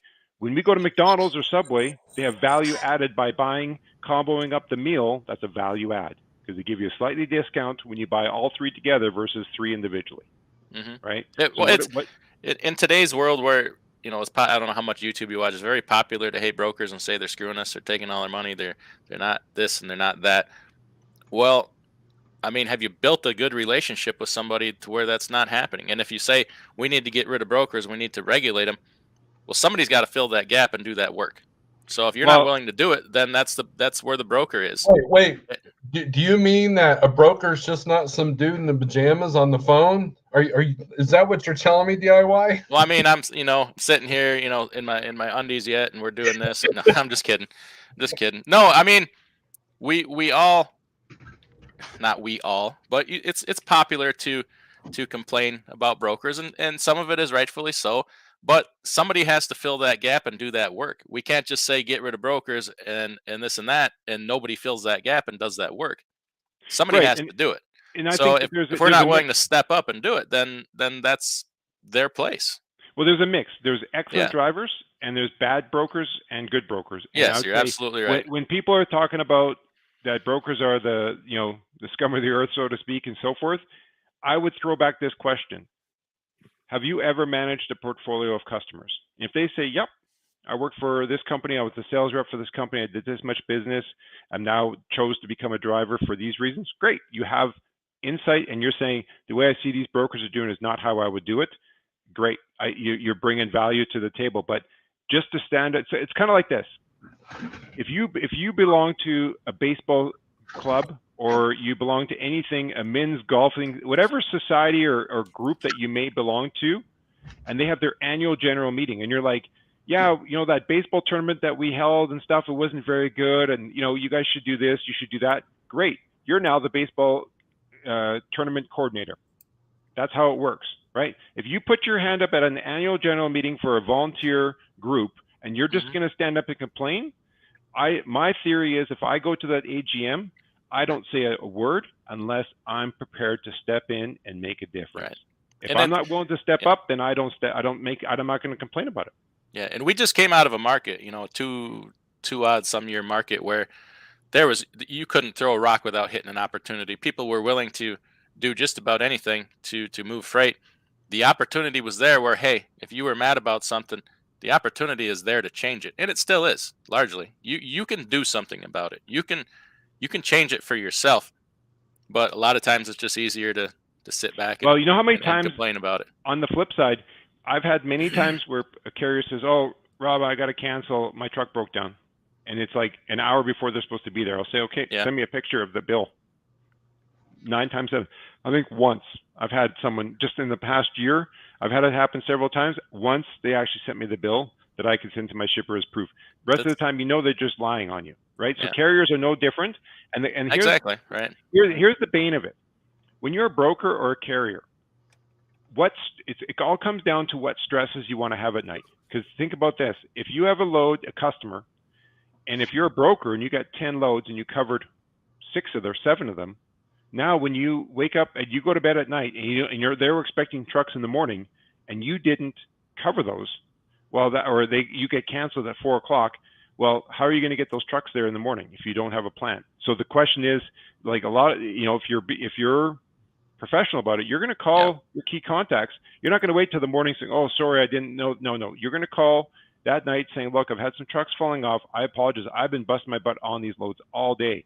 But if you're a driver and you're supposed to be driving your truck plus booking 2 or 3 other trucks on top of that, and then meanwhile, you get a radiator leak, or you get some glad hand leak, or you get a flat tire, and you're on the side of the road, it's 4 o'clock, and you got to get a flat tire fixed, plus you got brokers calling you saying, "Where's your driver? You booked this load with me." And that's a lot to take on. Yeah. And plus, hey, if you want to do it, there's nothing wrong with that, but it's just a lot to take on. A dirty little secret, too, that a lot of people don't know is, and this is depending on the kind of freight and the contract, that, if you're a broker and you book this freight, and like you said, at night, you're sleeping, what do you want to think about at night? And you wake up in the morning and that truck ain't there. You have no idea when the hell he's going to get there. As a broker, depending on the situation, you could be held financially responsible for that. If you got a crane sitting there at $400 an hour to wait and unload him, or a crew that, like you said, a crew that flew in from somewhere, or it's just a part that's going to shut a line down for 6 hours if it doesn't show up, a broker could be held to pay for that potentially. So, well, exactly. Now think about this. I've now had customers, because they're so used to saying that I'm quick to charge them driver wait times. So now I bring it up to customers, to carriers. What about reverse detention? So you said book an appointment for 10 o'clock. You didn't call me, and you showed up at 11:30, or you showed up at 12, and you didn't even, at 8 o'clock in the morning, you know if your driver's going to make it. The driver knows if he's going to make it or not, but yet they don't communicate. There's a lot of drivers that carriers that don't communicate. Right. So are you prepared to pay the reverse detention because there was a crew waiting for your truck? Well, there's a lot of brokers are doing this now where, let's say you book a load for $1,000, but you get the rate con, it says 800 for line haul rate, 100 for tracking, and 100 for on-time delivery. So that brokers are starting to do that because, and I attribute that because I didn't see that a couple of years ago. I'm attributing that to a lot of the new authorities. A lot of these fly-by-nights have popped up, and they're completely booking loads that they know they can't do legally. You know, like, oh yeah, I can get it there by 5 a.m. and it's a Walmart load, you know. And so a lot of brokers are doing that now to cover their butt. So, you know, if you don't have the tracking on, or if you didn't do any check calls, you know, some even specifically saying the rate con, if you know, driver must call at 10 a.m. every single day around 10 a.m. or at least once a day, and then they take increments out. Well, I think as a I don't do that. I don't force. I've never done that as far as the forcing of that. I'll put a dollar figure associated to non-tracking, and I know our company is not promoting that. They haven't shown that there's other agents doing that. Now they might. There might be some situations where they could put an incentive to that. Hey, we'll pay you an extra 100 if you provide us daily tracking. But I believe that there's that you guys as carriers and owner operators, in theory, that could fall under that corrosion law. Is that whatever, you know, kind of like when, you know, like no dispatcher can force a driver to drive, right? There's a law. There's a law about that. And I believe that tracking where there's dollar figures could end up as egg on the face of the broker in my mind. I'm not a professional as far as a legal expert, but to me that sounds a little bit, unless you know up front, like if they just say $1,000 and they don't tell you that, and then you get the load confirmation and you see that, that's a little bit iffy. Because here's the reality is, a lot of the carriers, they have their own ELD systems, and to put that onus on the driver to have to call on this regular basis. So again, this can be the value add that you can bring to differentiate yourself from other brokers. Because you're being proactive and tracking to the brokers, maybe your software, like I think that there's softwares out there that will provide the daily links or provide you a tracking link and so forth that you can provide to the brokers without even them asking. That's exactly what I do. So anybody, since I'm safety manager, I have access to our ELD. So there's been a couple of brokers where they asked me for a, you know, if I book the load, because I'm only booking a load for a couple of light guys, but when they ask me location and time or ETA or whatever, I tell them, and then I send them a link that expires. Yes, I know the software you guys are using, and actually I always tell anyone, if you're going to choose an ELD, go with the one you guys have, because it is by far the best. If you send the link to for that trip, you can literally watch the truck driving down the road. And it's given me leverage, right? So when I call them again, I'm like, hey, you know, because some of these small brokers, they're not tapped into Forkites or Macro Point or anything like that. And what this person said, I don't want to butcher his name. You know, there are some brokers like Allen Lund, they'll use them as an example. They do a lot of coke loads. And so what they'll do is they'll still want check calls, but then you're required to be on Macro Point. And I asked him, I said, why do you guys need check calls if we got Macro Point? And he's like, well, coke actually has the access to the Macro Point, but it's like the right hand's not talk to the left hand. And so it depends on the broker if that's going on or not. So what I do is I'll send you a direct link, you know, but I'm all for emailing the broker, and it gives you a timestamp too. I email the broker, hey, I've arrived at shipper at exactly X, you know, whatever. And then those screenshots have come in handy. I put them as PDFs and send them in with the bills, you know, if there's detention or whatever to go for. But yeah, that live link that we can do on Samsara has given me a little bit of money for myself and for other drivers. But so, you guys could play the card, because in Canada, see, the issues I run into is I have often a lot of loads where, coming from the States into Canada, the drivers will often use two phones because it's cheaper for them they get a US phone and then they switch it off and they turn on the Canadian phone. So to have the macro point work the whole way through, it doesn't work. Right. And because often what a lot of these guys will do is they don't put data on their phones in the US. They just have a phone number and for texting and phone numbers, and then they use Wi-Fi or whatever. But then once they're in Canada, they have their data. But so it varies by carrier, and some carriers have the policy. You could just make a policy saying we don't give out drivers' phone numbers, because in Canada they protect the owner operators. They don't. There's no owner operators in Canada that do what you guys do, where they get to negotiate the rates. I have to deal through a dispatcher that's often uneducated. If I ask them questions like, how many straps do they have, or how many logistics bars? Huh? What's the height of the van?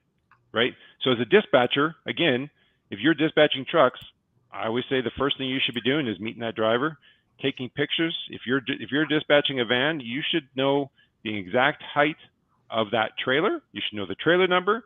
You should know the driver's empty truck weight, his trailer weight, and you should know, so that before you even bug a driver about a load, if they say the load is 44,000 pounds, and if it's 10 skids, well, you know that you can chimney stack that, so you're going to be okay. But if they had 26 skids at 44,000 pounds, depending on the driver and the trailer, you're going to say, I don't think we can do that, because you're not going to be able to. You're going to have too much on the drives, so we're going to be overweight. So I can't. If you've done your job properly as a dispatcher, you haven't even brought the driver into the conversation, because you know that load won't work. Well, I have a notebook here, especially since I dispatch for other authorities. It's got all the information, how many straps it got, what kind of trailer. Some people have plated trailers, some people don't. I have the age of the trailer. I have how many straps they got, how many load locks they got.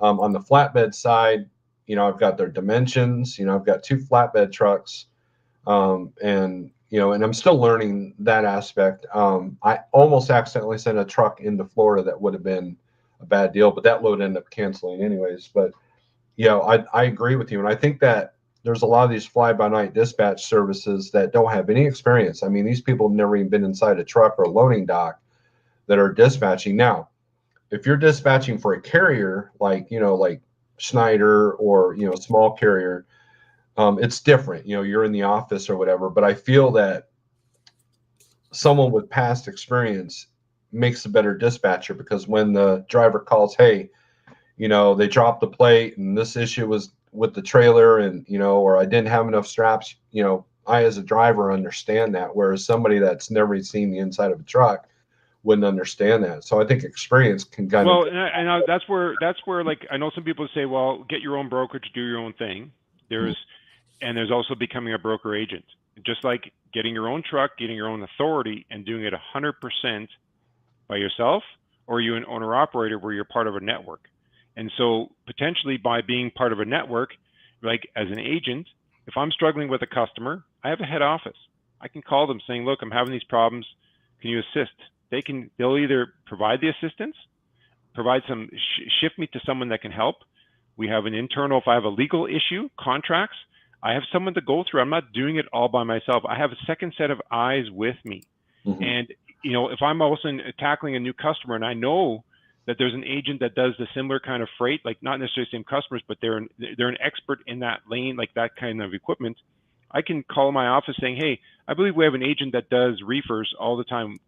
Would you mind? Because sometimes they don't give out the numbers. I have to ask for it if I don't know it already, but I have that connection, right? Or if I know that, say I found a customer that has multiple branches and it's more than I can handle, I can reach out to my office saying, look, I'm about to land this big customer, but I'm going to need some help.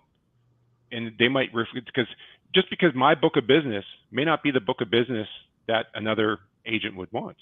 And so that's the other thing that we, there's so many facets of this business, going out there on your own. So when you go out and get your own truck as a starting point, you have to ask yourself, why did you do that? If it's because the whole thing was about having your own equipment, that you don't have to come into the yard and find that the previous guy left a mess, you have your own, dedicated truck. Perfect. Okay. Now next, what's your business plan?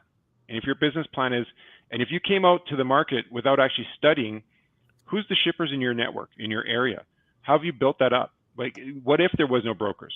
Like you need to know just because you have a truck, you need to know that if you're based in Florida, you know that the freight rates coming out of Florida is not very good. So either you're going with the mindset that, yeah, I'll take cheap loads out just to get my fuel money, to get me out of the state, and then I'll worry about the rest from there. Or my mindset is, I'm not even going to deal with it. I'm just going to run empty to the next state where I know I can get some decent freight, and I'll take it from there. So it's all about your business plan, because here's the reality. Even me as a broker agent, sometimes it makes you, I can even to myself think about this. And I know you guys have talked about this. If your goal is that you want to grow and build a whole fleet or carrier and a brokerage where you're going to add a bunch of people, that's one thing. But even for when you're by yourself, whether a driver or broker, in addition to the day-to-day functioning, life is short. How many of you, I don't see a lot of you guys taking 6 weeks vacation. And how do you build that into your equation? We're not. We are not. Like, sure, you got your home time, okay? So there is a difference, one difference between a broker and a carrier. If you choose saying, you know what, I just need a few days off, guess what? You can turn your truck off. You don't post on the load board. Unless you've done yourself an excellent job marketing, no one would know you're off the grid if you're one truck operator. Broker, on the other hand, if you have actually customers that you need to service and they're emailing you and you don't get back to them, well, guess what? They'll move on to the next. So that's the reality, is how do you build yourself that you have to say to yourself, okay, I want to be an owner operator, but if I worked for a company and I got benefits, I got health care, what's that worth? That I'm also dealing with the man, so to speak. I got the boss versus my own boss. So you have to put all that into consideration when you're looking at running a business, whether as a broker agent. And that's the difference between a broker agent and a broker, is when you first start out, if you just open up your MC as a broker and you found a customer and you put yourself on the load boards, there's a lot of carriers that are bypassing your freight. Why? Because you have 2 new of authority, you got 2 new of credit, you have to sell yourself hard. Whereas if you're an agent, if you work with an agent, like we have agents that work with us that have their own trucks. They have 6 trucks. We have another agent that has warehousing and trucks in Idaho. We have agents that have 6 to 8 people working under them, and so think to yourself, we have agents that are doing significant dollars. Why aren't they out there doing it themselves? Why haven't I gone out and created Rob's brokerage? Why? Because I know the amount of business that I do, the amount of time it would take I have a whole dedicated carrier setup team. I have an agent support team that if I need help with, they're investing. Like if I have about to land a big customer, like DIY, if you're about this customer that's difficult and you need to do a presentation, who's the clout that could stand beside you? That is the next, your VP of sales or someone else. I actually have one of those, and he's an amazing guy. But to your point, I'm doing the carrier relations side. He's doing the customer side, and I'm entering dozens of packets. Insurance certificates set up, doing credit checks, vetting carriers. Plus, I'm doing responsible for my own trucks, and it's a lot. I mean, look at the bags under my eyes. It's exhausting, and he's working his butt off in addition to running his own business. There will come a point where we need help. It's a lot. I mean, you're right. You're right. You have a whole support team. Yeah. Adding on staff, so if I had a big presentation due, I have to do it all, but I could bring in the president and the CEO and the vice president of sales. They'll fly anywhere in North America to join an agent to help secure that client. Right? Or if I'm let's say I lost let's say all of a sudden I had 2 of my biggest customers, which was the bane of my business. They closed down or they got bought out or whatever. They went bankrupt. Who knows? All of a sudden I'm back to the bottom and I'm struggling to get going again because I've been doing the same business for so long. All of a sudden I have to restart and get some new customers. Well, guess what? There's a sales people that I can reach out to, and they'll assist me. I hired a person to help me I call her, she's my freight auditor, customer service. So she does my tracking, tracing.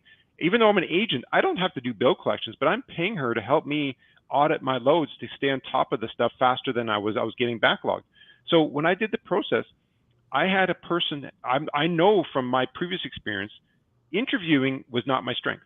I knew it. So I had, within my office, we have a person, she's the VP of people development, basically, and she sat in on the interview. And I went through a couple interviews. I did one interview, and I realized my approach was wrong. So I changed up my interview, and guess what I did? Because I needed someone who's able to work with technology. Because a lot of people, there's not enough drivers that don't. I come across it. They don't know how to do.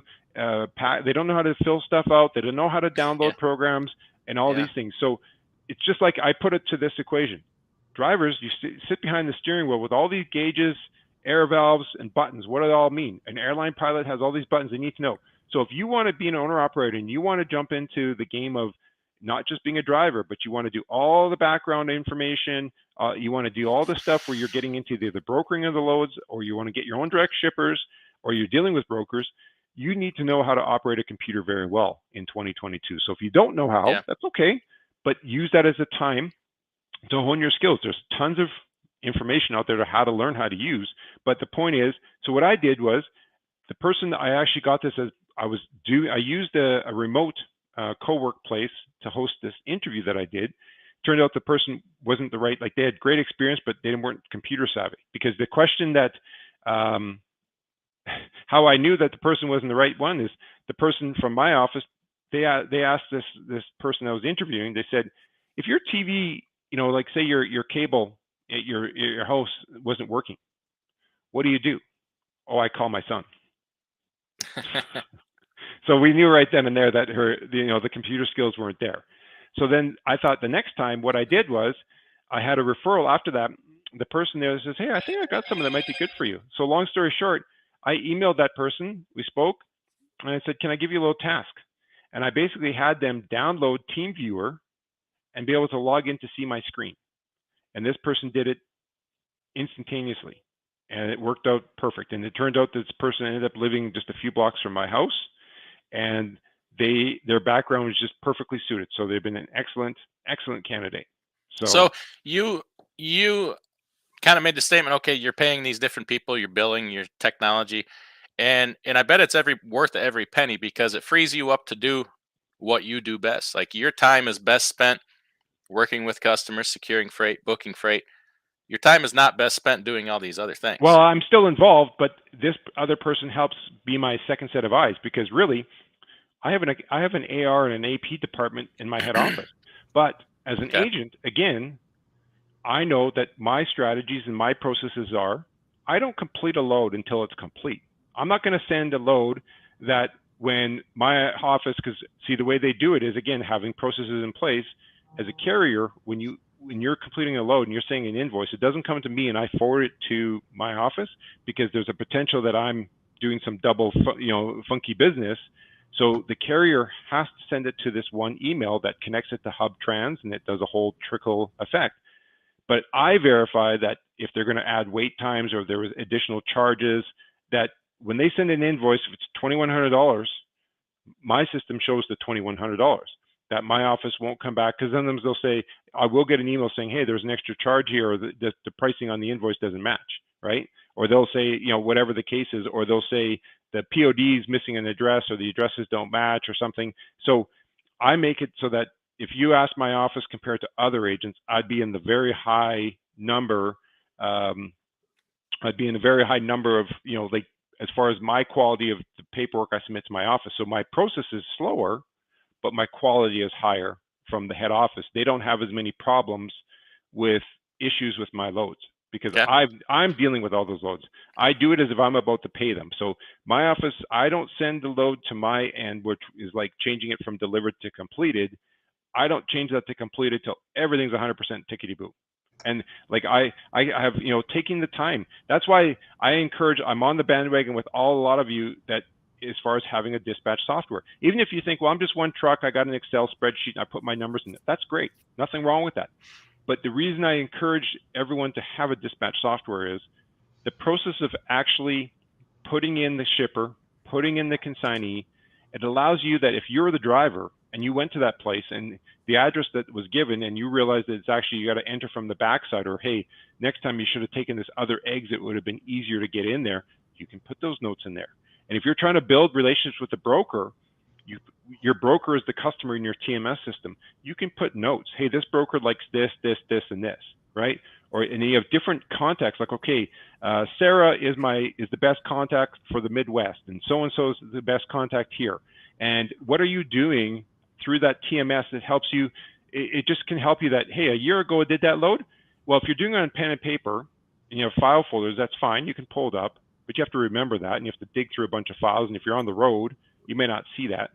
And even if you have an Excel spreadsheet where you put, Wisconsin to Texas, but do you remember all the extra details? And then you have to find that file and it's not with you. So having that TMS is there, and no different than like my strategy, for example, is I use OneDrive, but you can do this through Google Drive. But I have a year, so 2022, I got the month 1, January. Then I put, if there's a load number, my load number, whatever it's going to be, every single load is a file folder, and I have active. And then I have a canceled, and I've got quoted, and I've got completed. So it moves through the life cycle. So basically when I create a load in my TMS, I'm automatically creating a load number in my file, because all the files, whether it's bill of ladings, pictures of the load, the load confirmations, the rate quotes, they're all going in there. Then when my customer sends me an email with a PO, I have a notes section in the TMS. When you look at that note, it tells me who approved that PO. But the PO, because if I said to the customer, says, hey, why is it billed like this? I just dealt with a situation like that. I look back and I can see everything. Because sometimes with emails, yes, you can dig them out, but some emails run out of memory and you have to delete them or archive them. So if it's a super long thread, I'll actually save it as a PDF. But I also use another tool called Evernote or OneNote. Like there's lots of little tools I use to help keep track of all these things. Like basically, if you want to be productive in 2022, you need a good email system. And I encourage that if you're an owner operator or a broker, even if you're a broker agent or if you're a broker, get away from the Gmails. Pay the money to have a domain. Get a domain email address, because now you can actually have dispatch at, sales at, admin at, however you want it to be, safety at, but get away from the Gmail business. And they're not expensive. They're very cheap. No, because you can do it through Outlook. You can do it through Gmail. Like the Gmail for business is very reasonable price, and it gives you all those tools built into there. So you need an email. You need a calendar. Use a calendar to block your time. When you know you're busy and you got lots of stuff to do, you got to make a plan. Like the night before when you shut down at nighttime, the next day you should have a plan. Even if you're delivering a load and you're planning to pick up, in between there, if you're an owner operator, what are you doing to market? How much time, what are you doing? What have you done to market yourself? So an email program, you need a calendar system, whether that's Google, Outlook or whatever, but you want it so it syncs to all your devices. You put all your anniversaries. You can put a customer in your TMS systems. Often they'll have spots where you can put an anniversary for a customer or a broker, or if they don't have it there, put it in the calendar. Hey, my first load with XYZ brokerages was, May 24th, 2021. So today your calendar would come up as an anniversary. You can call up that broker saying, hey, today's an anniversary. Thanks. Last year was my first year. It's been a whole year I've worked with you guys. We did 5 loads. Maybe this year we'll get 10 loads with you. Right? Little things, small steps there. You need a task manager, something to keep track of all the tasks you need to do. Hey, you're looking for new tires. You need, because again, if you're one owner operator, maybe you have some friends that are also owner operators, but maybe the 5 of you could get together if you're in the same state and find some places to get a tire discount or something to create a network there. Then, you need a task manager to make a list of all the tasks that you need to do on a daily basis, whether that is the marketing side, whether it is all the things. That's why a TMS system will help you put reminders when your annual inspections for your truck, trailer are due, your inspections for anything, and then also putting reminders of the task manager's handy, like when bills are coming out.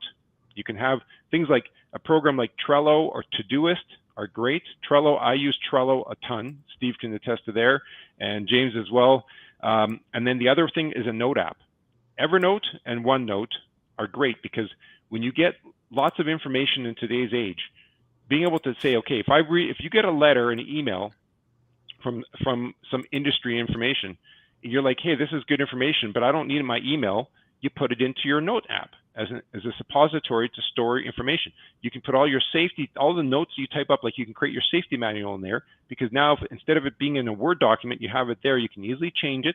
Then you can print it off, put it as a binder in there. I've got procedures and forms for all that stuff in there. So an email program, a calendar app, a task app, and a note app, plus a cloud storage device.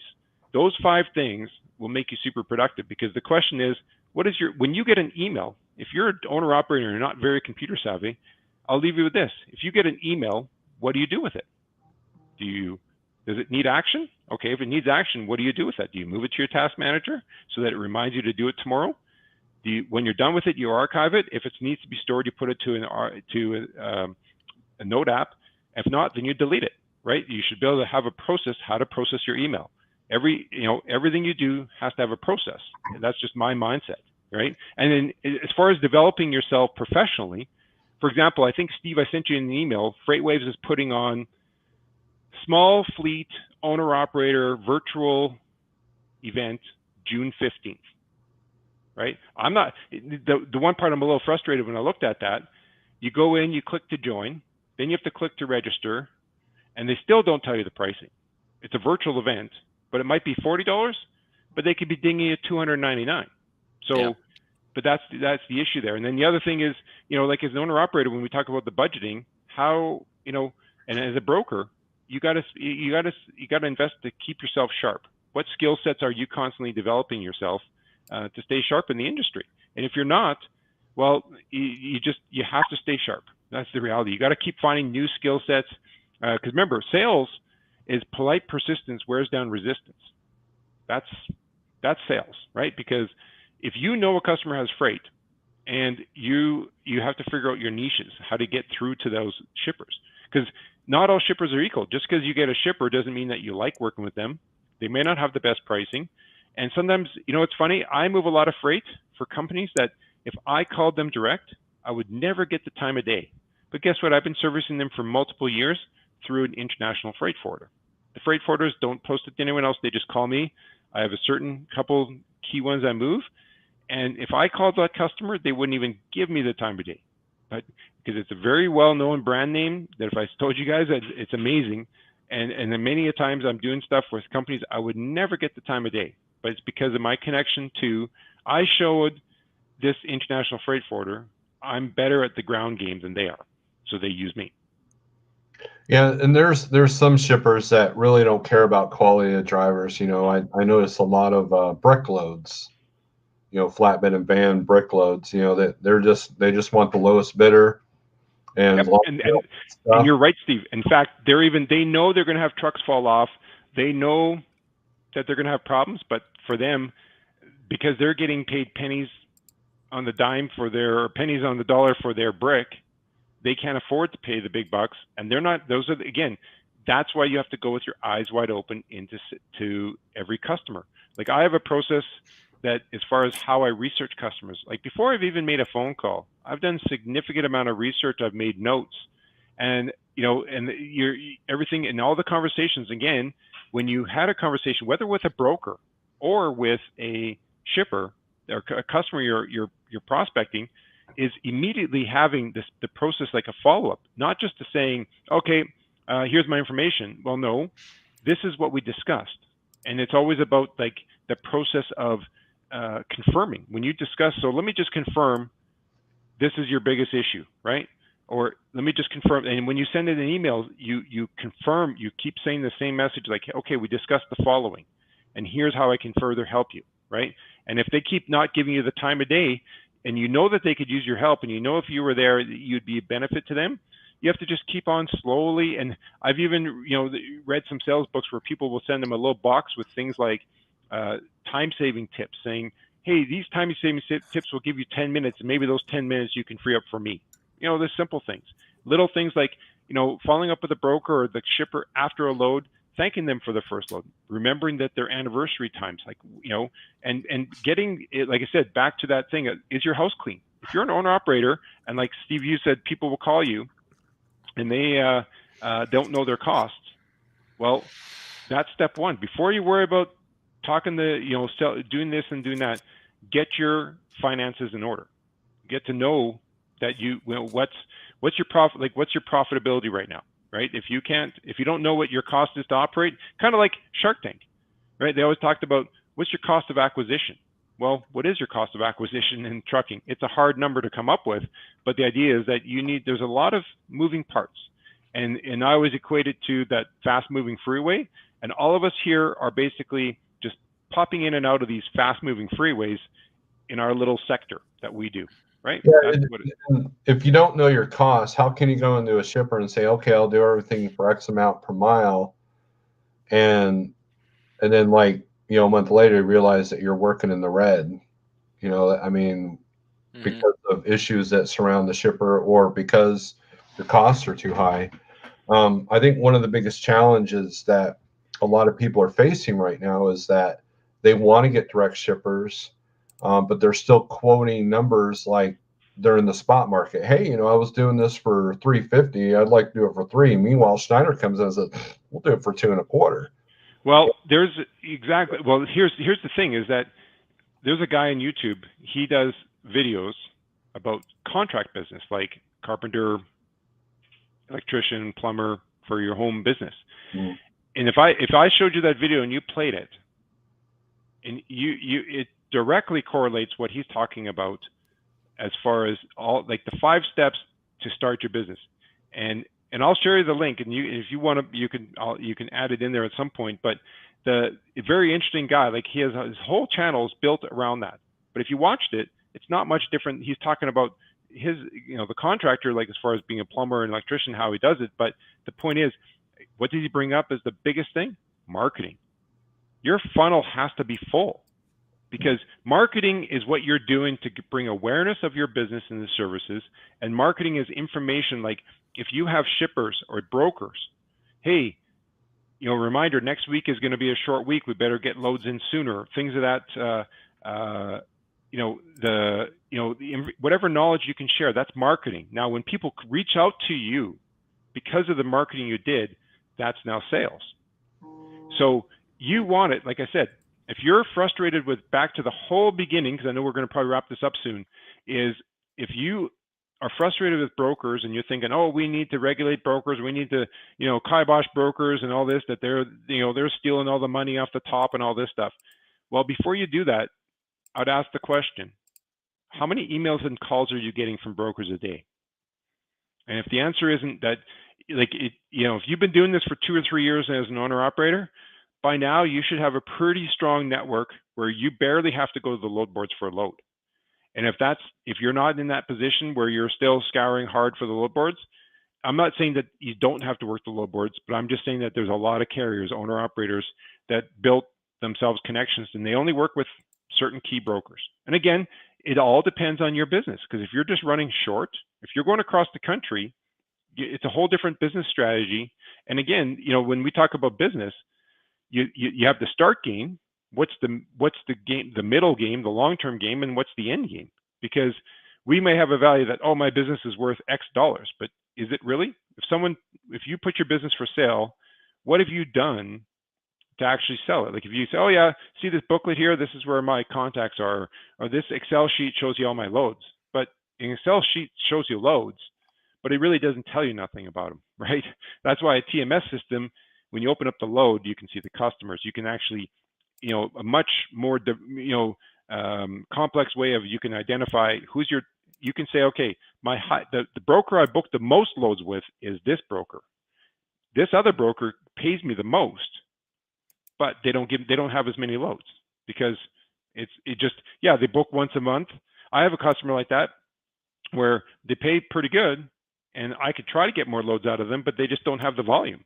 So, right, you can say, oh, this person pays me $8 a mile, but they don't have loads. So I use this before DIY is when sometimes I've had issues where dispatchers say, oh, the owner operator said that was too cheap or this. I said, okay. I said, but here's what I'll offer to the owner operator. Go out there and get your own customers. Don't forget, they got to have good credit. And when that owner operator finds customers in the lanes that they want to run at the prices they want, let me know. Wherever they live, I will send them a gift card to the nicest restaurant in their town for them and their significant other. I've never had anyone take me up on the offer. And then you could put a lot of things on top of that, like convince them to let you do this one load this one time. Yeah. Well, that's the reality. That's where the challenge comes in, is because if you're one person, that even if you break through to a shipper and they say, oh yeah, we'd like to work with you, they call you. Yeah, are you available for a pickup tomorrow? Well, actually, I'm in this state. I won't be there till Monday. Oh shoot, we need it delivered by Friday. Okay. Next week, same thing. 3 weeks later, same thing. So you made a connection, but you haven't serviced them yet. Yeah, we're just so much better off working together with each other. Right. Trucking is very unique in that it's just constantly adversarial, and it'll be that way as long as we want it to be that way. Like putting in an effort to build relationships, work with people, try to work with the same people all the time, and not chase just that next highest dollar paying load off the spot market. Uh, we should know by now that that's kind of it gets us here to where we are. Instead, find somebody to work with instead of in an adversarial position, and Right. it'll be just so much better for everybody. An example I've had eyes for carriers, where a carrier, an owner operator, will call me saying, "Rob, I was at your they say I called them and I gave them a load without me posting on the load board. So I give them the load. They'll call me up saying, "Hey, we saw the following," or this person mentioned something, or I've even had people saying, "Hey, there's a load that I know I've moved with you before. I would rather that," and say it's like, because I have some shippers, I can tell by the emails I receive if the load is coming direct to me or if I'm just one of many people on that email. So if I'm super busy and it's just a mass email, well, sometimes I'll post it out there, and those are the kind of loads I'll post. But a lot of times, if it's like, okay, hey Rob, we got to pick up tomorrow. Well, those loads, they're not shopping it around; it's coming to me. So those are hot to trot. They're relying on me to get their freight moved. I'm the only source they're calling. So. But I've had the cases where a carrier will call me up saying, "Hey, Rob, your customer they must have a load posted because I see like 3 other brokers posting it. I'd rather pull it with you than them. Yes. So why don't you quote your customer saying they're all offering this price? Quote your customer this. I pop it in, boom, I get the load." And I've had that happen. Because I do why? that. It's a relationship. Yeah, right? I do that. Just while we were live here, I booked 2 loads with a broker I've been working with regularly on the same lane all through the rush of the last 2 years. We did it at a good contracted price, and today I just booked 2 more with them for that same good rate. So, relationship, it's with everything. It's with the more I do it, the more I realize this is what it's all about. It's about relationships. It's not hauling freight is just part of that relationship.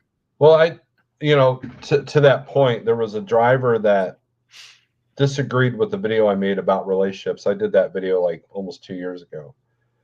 And this is a person that zigzags across the country for the highest rate possible. He's always in bad markets. He's running his truck to death. He's got his truck's got low fuel mileage, and he oh, you don't need relationships. Brokers are scum, blah, blah, blah. Well, that guy ended up selling his truck because he couldn't make it in this down market. Right. Meanwhile, I dispatch 2 to 3 to 4 trucks at times, and I don't look at the load board once. I might look at, I love it that way. Whatever. And now it helps to have good drivers. That I might have a driver that, a couple of months ago that had a lot of issues. And so I don't send that person, my best contacts because I'm trying to present something. But for the most part, I have brokers calling me and emailing me in the morning. "Hey, Steve, what can I do for you? What do you need? Where do you got trucks?" And to me, that's what I learned going from Schneider to the spot market was I wanted to create a certain amount of consistency. Yeah. And you have to create that if you want to avoid some of the volatility in the spot market. And so if you're always constantly swinging for home runs, you might get 1 or 2, but most of the time you're just hitting on bases, but you're doing everything the hard way. Yeah. I had a conversation with one of our drivers recently about, okay, if you do this load, you're going to make about $800 a day. But if you do this load, you're going to make about $800 a day, but it's going to be a lot simpler, a lot easier, a lot less tolls, a lot less wear and tear on the truck. There are easier ways to make $800 a day if that's what you're trying to do. And so by creating consistency, I can create foundations that the brokers that I talk to like. Steve, you're always on time with this load. And me knowing the customer, right? There was a load that I used to do for my own truck going down to Westchester, Ohio. I knew I could spend the night with the shipper as long as I can make it in one shot. I was always going to be on time. I knew that they would work in if you were late. And there was one time where I had to stop in the middle of the trip because of snow, And the broker had no issue because I had done 8 of them in a row without any issues. And that's the other importance. When something does go wrong, and something always does, truck breaks down, fatality accident on the interstate or whatever, the broker knows you're not full of it if it's somebody that you've worked with over and over. Whereas, and so when that Raycon says $100 for on time, they waive that, because you call them, you communicate with them, and they know that you're not full of it. You'll find that it's $100 for not being on time if you don't call. Right. If you call, Well, yeah. Well, I was going to say the other thing about that consistency and doing the loads that you mentioned, DIY, that you're, booking, is that as you book more and more freight consistently now, let's say you're there and you're seeing that the way the shipper loads it, it's always shifting, right? So it's taking the consignee that much longer, saying, you got to respect the channels when you do this, but you can go to the broker saying, hey, we've done this load 3 times for you. I believe that if you can work with the shipper, and I can next time show them the pictures, that why don't we, when they wrap it, they should, put something here or there or whatever. Let's put something here. Then it won't be twisted or shifted, and then the consignees are not going to have. So if you do these little steps, that's going to help the entire logistics connections, right? Just simple, small little things. Those are minute details at that particular shipper in that particular location, but it all builds up. And it's like, again, what can you do to distinguish yourself? Right now brokers are calling, but what about you doing the reverse? If you have a TMS system, you can see how many brokers you're booking loads with, who they are. You can call them up, or even just once a quarter, and thank them for the business. Say, hey, last quarter we did X amount of loads, and that's actually up from the previous year, right? So those simple things. And another thing about consistency away from the brokerage side, as a driver, I've got an owner operator. He's a single operator. He's now got his girlfriend doing hot shotting, but he's got a 53 step deck, and he does Alberta to northern BC. He's got this little niche. If you looked up Terrace, BC, from Edmonton to Terrace, BC, you'll see it's very remote, but he's got a nice little niche, and he's one of the few drivers that can run that lane. He knows it well. So he always knows that he leaves Edmonton, he goes to a certain petrol can to fill up. One day he went to fill up. He's like, this is odd, because I had the same amount of fuel. Like, it's the same routine. So he went to the fuel, like the owner of that station. He says, your calibration's off. Oh, no, it's not. Yeah, it's off because I've been here. I come here like every week and I fill up, and I know how much I'm supposed to fill, and it cost me more. So they took a 5-gallon jug and filled it up, and sure enough, the calibration was off. So if you're running around station to station, you would never know that. Right. That's going to save him money, because he knows that lane, that he leaves his house, he stops here for fuel. Like, there's that benefit when you're trying to provide service to a customer. If you're going to a new area, like, well, I'm not sure what the truck stop's like there. Oh, you get there and it's actually full. It's busier than you thought. You're always learning something new. So there's that thing about, you want the variety, but there's something about the consistency, right? So, and again, where does consistency help you? Maybe it's boring for you today, but if you were to sell your business tomorrow, because like, how else would you, like, I had actually a shipper, a customer of me, called me up. This is like 2 years ago, saying, Rob, we're looking at buying some trucks for ourselves. Like, they use me to bring supplies from states and from, Alberta into Ontario, but they want to service, like, they do work camp stuff, and they're on the gold mines and stuff. And so they said, well, there's a company for sale. We're thinking about buying them. I'm a broker. I'm not a carer. But they said, well, what do you think? I said, well, find out the age of the trucks, because that's going to be a big factor, right? How much maintenance or repairs are you looking at? Find out what their business is, because if they are in that part of Ontario, it might be that they're really busy for certain months of the year, and then they're quiet, right? So those trucks run hard for, say, 6 months, and then they're in between. Do they have any contracts, consistent freight? And then if they look at their current revenue, and I said, if they're not making close to 20 grand a truck a month on average, when you take out the whole year, then it's probably not a good deal. And they came back and they said, yeah, after we delved into it, they were making about 16 to 17,000. So we walked away. So because of that advice, that little bit of information just helped them make a quick decision whether they wanted to invest into a 10 trucking company, because the money wasn't there. So how would you sell yourself tomorrow? Like, even myself, the only way that for me that would be show value is if someone was interested in my business and I showed them. The only way that I see it working would be like, kind of like someone selling a hardware store to another, like if you worked at that hardware store you had a little nuts and bolts and a little corner store selling parts and stuff for the last 35 years, instead of just selling the business, because if you just sell it, that the relationships I have with people may not be the same for you. But if I said to you, okay, here, for me, if I want to retire and I want to slowly get this over, I might find someone that I have to go through a process that's interested, either an existing new agent. They look at my business and say, yeah, I'd be interested in moving that kind of freight. Then they work with me hand in hand. I'm teaching them what I do. Sure, they may change their ways, but if they want, they could take my business and guess what? I have all my processes in place, and they may say, we don't like your accounts. We're just going to start over.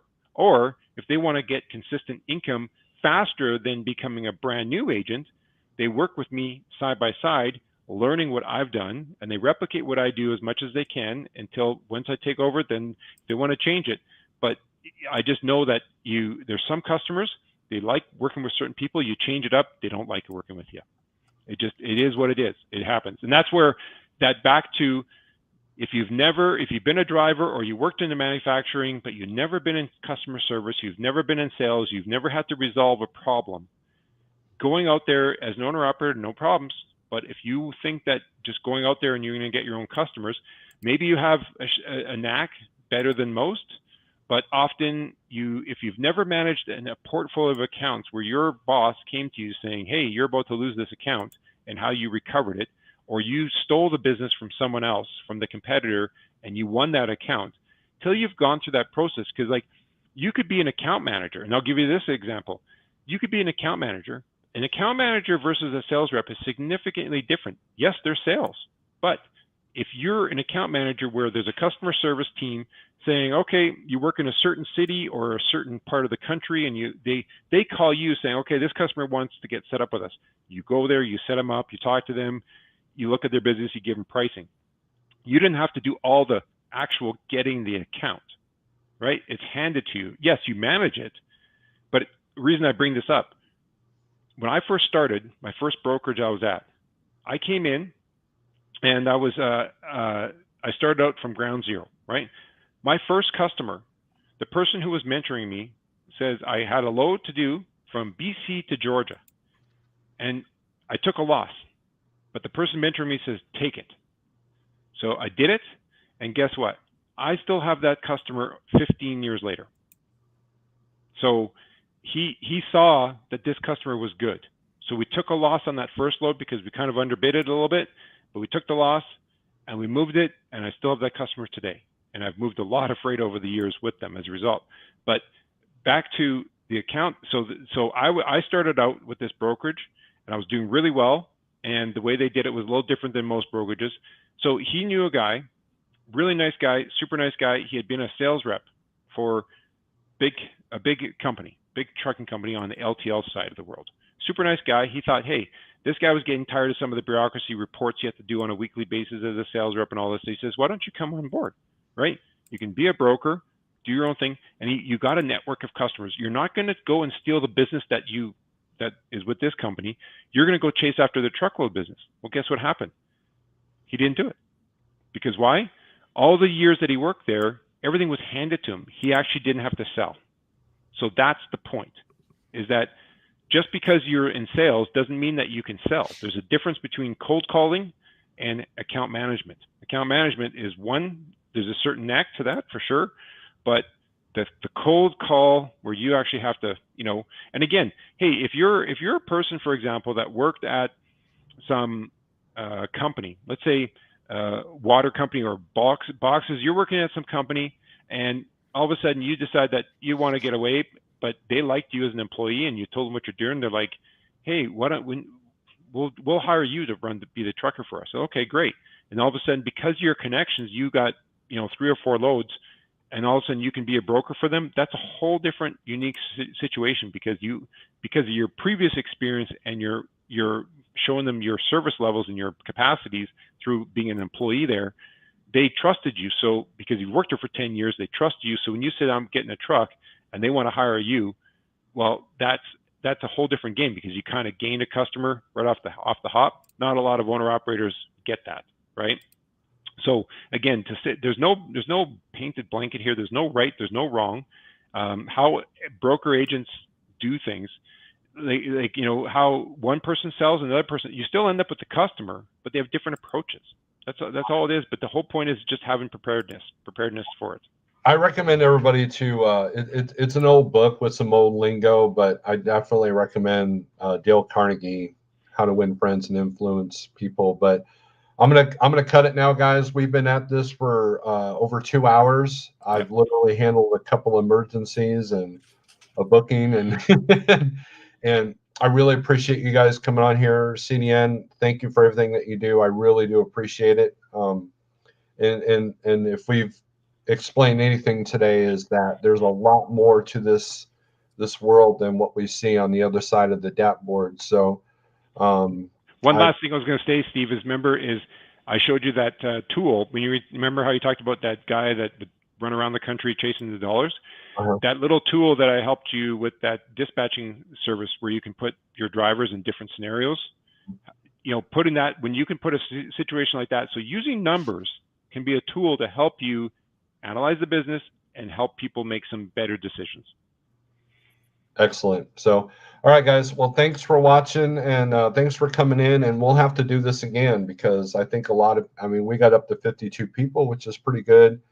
And I think people are interested in this part. I think there's a lot of people that aren't, but I try to appeal to as many people as I possibly can. But thanks, guys, for coming in. I will talk to you later, and and guys, strength for today, hope for tomorrow. Thanks for watching. Peace.